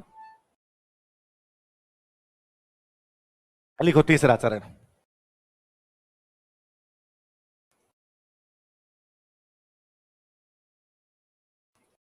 अरे लिखो रे, तुम्हें ऐसा क्यों लगता है कि मेरे बुढ़ापा में चीज भूल रहा हूं? मैं यंग हूं अभी तक, मुझे याद रहता है क्या लिखवाना है क्या नहीं लिखवाना है। लिखो तुम, एंजॉय क्लास, मैं सब बंदोबस्त कर दूंगा। तीसरा चरण कब से कब तक है? 1923 से 1900। दो बातें की गई थी, एक तो कर कम किए जाएंगे, एक तुम्हारा क्या कर दिया जाएगा, भूमि का बंदोबस्त। बंदोबस्त का मतलब था ये तय कर देंगे कहां से कितना कर लेना। एक अधिकारी भेजा गया, उसका नाम था ट्रेंच। क्या नाम था? अंग्रेजों का राज था तो कई अंग्रेज अधिकारी खूब सारे आया करते। अधिकारी का नाम ही था भूमि बंदोबस्त अधिकारी। कौन सा अधिकारी था? भूमि बंदोबस्त अधिकारी, लैंड सेटलमेंट ऑफिसर। क्या बोला करते? आप आरएस बनोगे तो आप बनोगे, आप जब आरएस बनोगे तब आप कौन सी पोस्ट पे बैठोगे? Land settlement officer. जमीनों के जो भी विवाद है, जमीनों के टैक्स से संबंधी जो भी डिस्प्यूट है, वो सॉल्व करने वाला बंदा कौन होता है? ट्रेंच नहीं, भूमि बंदोबस्त अधिकारी कौन होता है? ट्रेंच होता है। सर ट्रेंच यूं था थोड़ी, ट्रेंच मर गया कब गए। पिछले कुछ सालों से पता नहीं क्या राउंड घूमा कि अपने जयपुर में जितने लैंड सेटलमेंट ऑफिसर आए वो सारे स्प्रिंग बोर्ड के स्टूडेंट। पिछले 3-4 साल से कोई पुराने स्टूडेंट या मेरे से सीनियर या बाद में मेरे बाद वाले कोई मिल जाए ऑफिस में, कई बार आ जाए और पूछेंगे अरे आजकल कहां पोस्टिंग? अरे सर जयपुर ही हूं मैं तो, यहीं आ रखा हूं। आज जयपुर में कहां पे होगी? Land settlement. कभी को दोबारा कोई मिल जाए और मिल जाए, अरे आजकल कहां पोस्टिंग है? सर सेटलमेंट में हूं। तो मगर यार आजकल सेटलमेंट अपने जिम में है, सारा सेटलमेंट आप अपने ही करवा रहे हैं। तो हो सकता है थोड़े साल बाद में आप मेरे को कभी मिलो और मैं आपसे पूछूंगी और कहां हूं आजकल? आओगे सर मैं ट्रेंच हूं, ट्रेंच आजकल जमीन नपवा लो मेरे से, कहां कहां की जमीन नपवानी है। तो आप भी एक दिन क्या बनोगे? Land settlement officer. क्या बनोगे? ये कह रहा है ट्रेंच बनूंगा हाँ ट्रेंच बन जाएगा, लैंड सेटलमेंट ऑफिसर। तो ट्रेंच आया। अब जमीन दो प्रकार की होती, एक वो जमीन जिसमें सिंचाई होती है, एक वो जमीन जिसमें सिंचाई, इरिगेटेड लैंड और नॉन इरिगेटेड लैंड। भाई एक में नहर वहर हो, कुछ कुआ कुआ हो, एक में राम जी राजी हुए, बरसात हुई तो फसल हो गई, राम जी राजी नहीं हुए, बरसात नहीं हुई तो फसल नहीं। और अपने गांव में ऐसी जमीन ही होती। अच्छा जब तक नहरें वगैरह ज्यादा नहीं थी, ज्यादातर जमीन कौन सी होती थी? असिंचित। तो ट्रेंच को यह भेजा कि तू तय करके आ कि सिंचित पे कितना कर लगाना है और असिंचित पे कितना कर लगाना है। अब हिसाब से किस पे ज्यादा और किस पे कम लगाना चाहिए बताओ देखे। सिंचित पे तो ज्यादा और असिंचित पे ट्रेंच उल्टा कर गया। अंग्रेज था उसके समझ में आएगी नहीं बात, उसने असिंचित पे तो कर बढ़ा दिए और सिंचित वाले कर जो थे वैसे पड़े रहने दिए, उसने असिंचित के कर उसने बढ़ा दिए। अब वो जो सामंत था उसको मजा आ गया, उसने किसानों का क्या हाल है, अब दो तुम टैक्स दो। और समझौता लागू है, वो पुराने वाला समझौता मैं लागू करूंगा, 35 कर तो माफ नहीं करूंगा लेकिन ये तो लागू करूंगा, और तुम्हें असिंचित भूमि पर क्या देने पड़ेंगे? ज्यादा कर देने पड़ेंगे। लिखो लिखो, ट्रेंच नामक भूमि बंदोबस्त अधिकारी ने,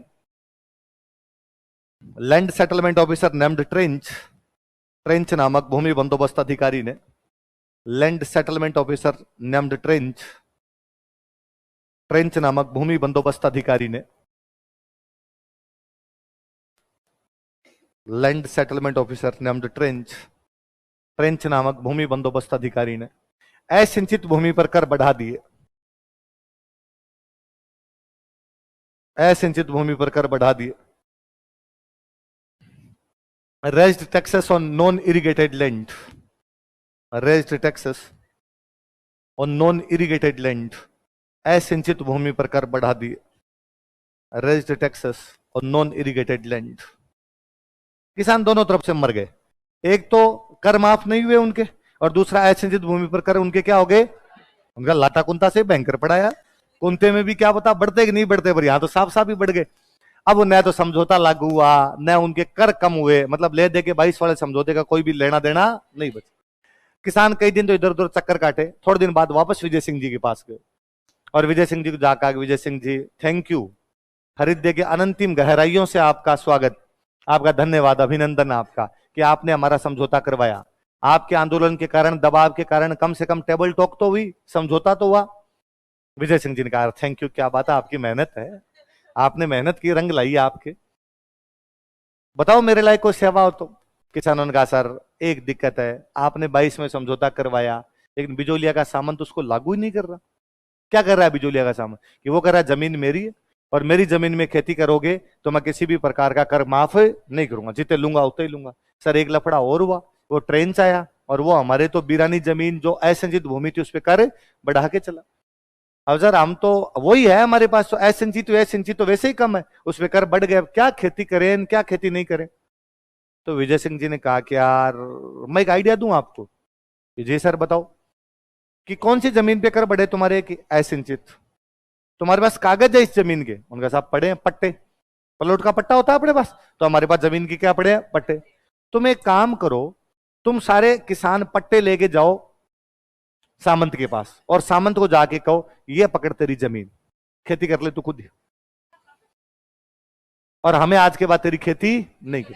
अब जब तुम उसकी खेती नहीं करोगे तो टैक्स किस बात का, टैक्स देने नहीं पड़ेंगे। तो किसानों ने कहा साहब आइडिया तो ठीक है, पर खेत ही नहीं बचेगा तो खाएंगे क्या। विजय सिंह जी ने कहा तुम भोले लोग हो, तुम यदि सारे जमीन उसको वापस दे दोगे तो खेती करने वाला कोई भी बचेगा, तो खुद तो खेती करने से रहा, तो उसकी खेती करेगा कौन, उसकी इनकम का सोर्स क्या है, टैक्स। जब खेती नहीं होगी तो टैक्स नहीं आएगा, भूख मर जाएगा। वो तो हाथाजोड़ी करेगा आपके आगे, यार प्लीज तुम खेती कर लो।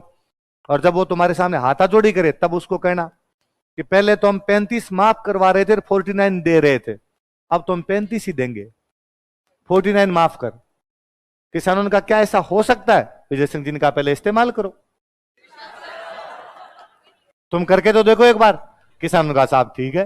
अगले दिन किसानों ने अपने जमीन के लिए पट्टे और गए भाई सामंत के पास, और सामंत के बाहर जाके नारे लगाए, सामंत मुर्दाबाद, किसान एकता जिंदाबाद।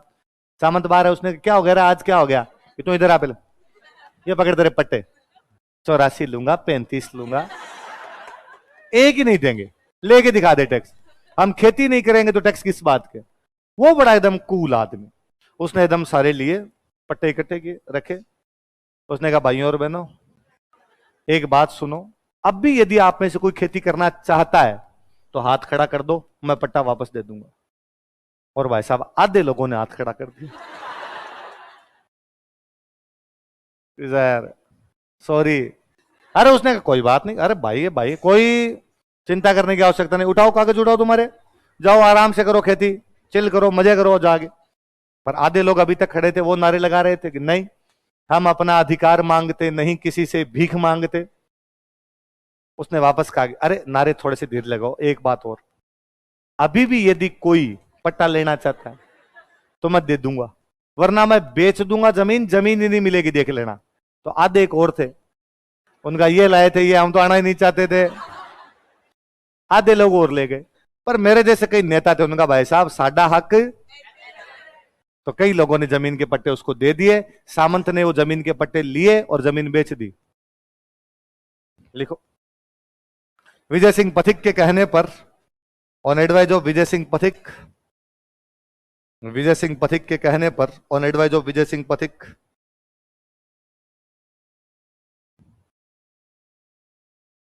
किसानों ने अपनी असिंचित भूमि सामंत को लौटा दी।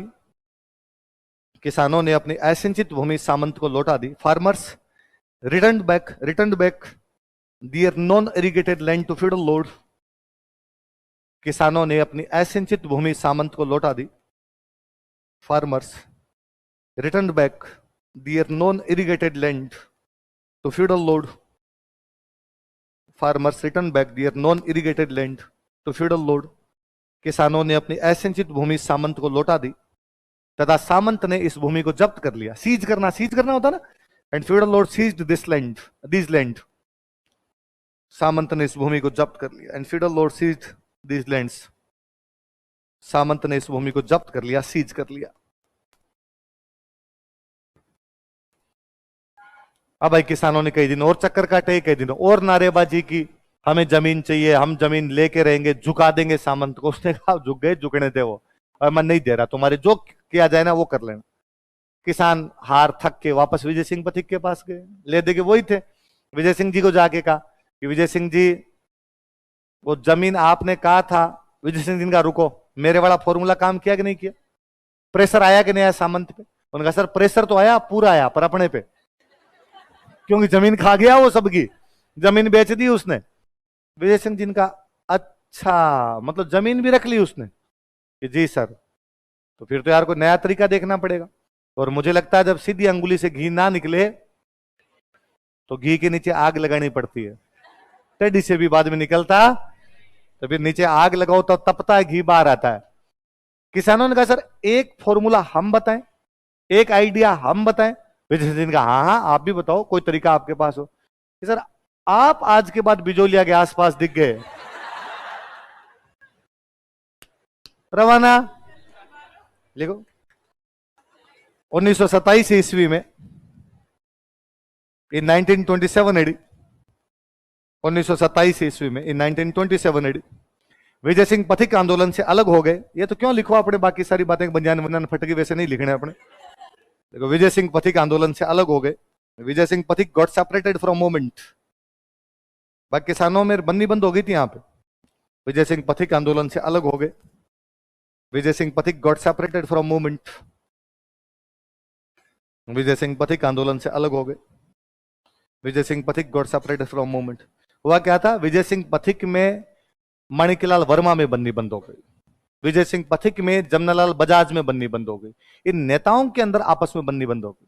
माणिकलाल वर्मा ये लोकल थे भाई, इन्होंने किसानों को बाद में भड़काया। विजय सिंह किस बात की नेतागिरी कर रहा है, ये तो अपना है ही नहीं, इसकी नेतागिरी क्यों, अपने खुद नेतागिरी कर लेंगे। इसलिए बाद किसानों ने कह दिया, विजय सिंह जी को लग गया कि यार जब लोग अपनी बातें नहीं मान रहे फालतू में क्यों नेतागिरी करनी है, अपने और कहीं जाके नेतागिरी करेंगे। तो 27 के बाद विजय सिंह जी आंदोलन से क्या हो गए। पर वाकई विजय सिंह जी बहुत बड़े नेता थे भाई। विजय सिंह जी थे तब आंदोलन चल रहा था। विजय सिंह जी जाते आंदोलन चलाए कौन आपका, वो अच्छी भाषा भी जानते थे, पकड़ भी थी, कांग्रेस में भी जानकारियां थी। अब क्या करें, तो किसान इकट्ठे होके गए गांधी जी के पास, और गांधी जी को जाकर गांधी जी आप चलो बिजोलिया और आप करो हमारे आंदोलन। गांधी जी का दिमाग खराब है तुम्हारा, 55 डिग्री का तापमान रहता है तुम्हारे राजस्थान में, आदमी की भाफड़ बढ़ जाए यार वहां पे। मेरे से आज जाए जाए, भाफड़ भाफड़ समझते हो, आईब्रो आईब्रो, इसको बोलते हैं भाफड़ है। क्या बोलते हैं, ज्यादा गर्मी पड़ती है तब गांव में कहते हैं बाहर मत जा भाफड़ बढ़ जाएगी। बढ़ना मतलब जल जाना, बढ़ना मतलब क्या होता है, जल जाना। तो भाफड़ जल जाती है, आईब्रो जल जाती है। तो गांधी जी ने कहा यार वहां वहां मैं नहीं जाऊंगा, फालतू की बातें मत करो। किसानों ने जाके धरना दिया कि नहीं बापू आपने एक बार कहा था नैतिक समर्थन है, तो चलो। गांधी जी का नैतिक का मतलब मन से, मन से अब भी है, तन और धन से।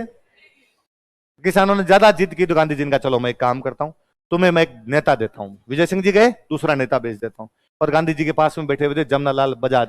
कौन बैठे हुए, राजस्थान के थे अपने, और गांधी जी का बजाज जी, राजस्थान वाला मैटर देखो। तो गांधी जी नेता बना के किसको भेज दिया, देखो गांधी जी ने जमनालाल बजाज को आंदोलन का नेता बनाया।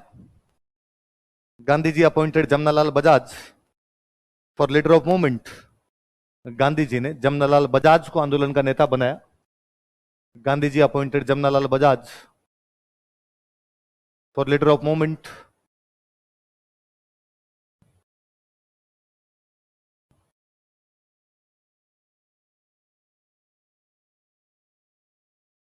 जमनालाल बजाज को आंदोलन का नेता बनाया। किसको बनाया, बजाज जी आए बिजोलिया। बजाज जी बिजोलिया आ तो गए, आते बजाज जी ने कहा किसानों को मैं तुम्हारा आंदोलन नहीं करूंगा।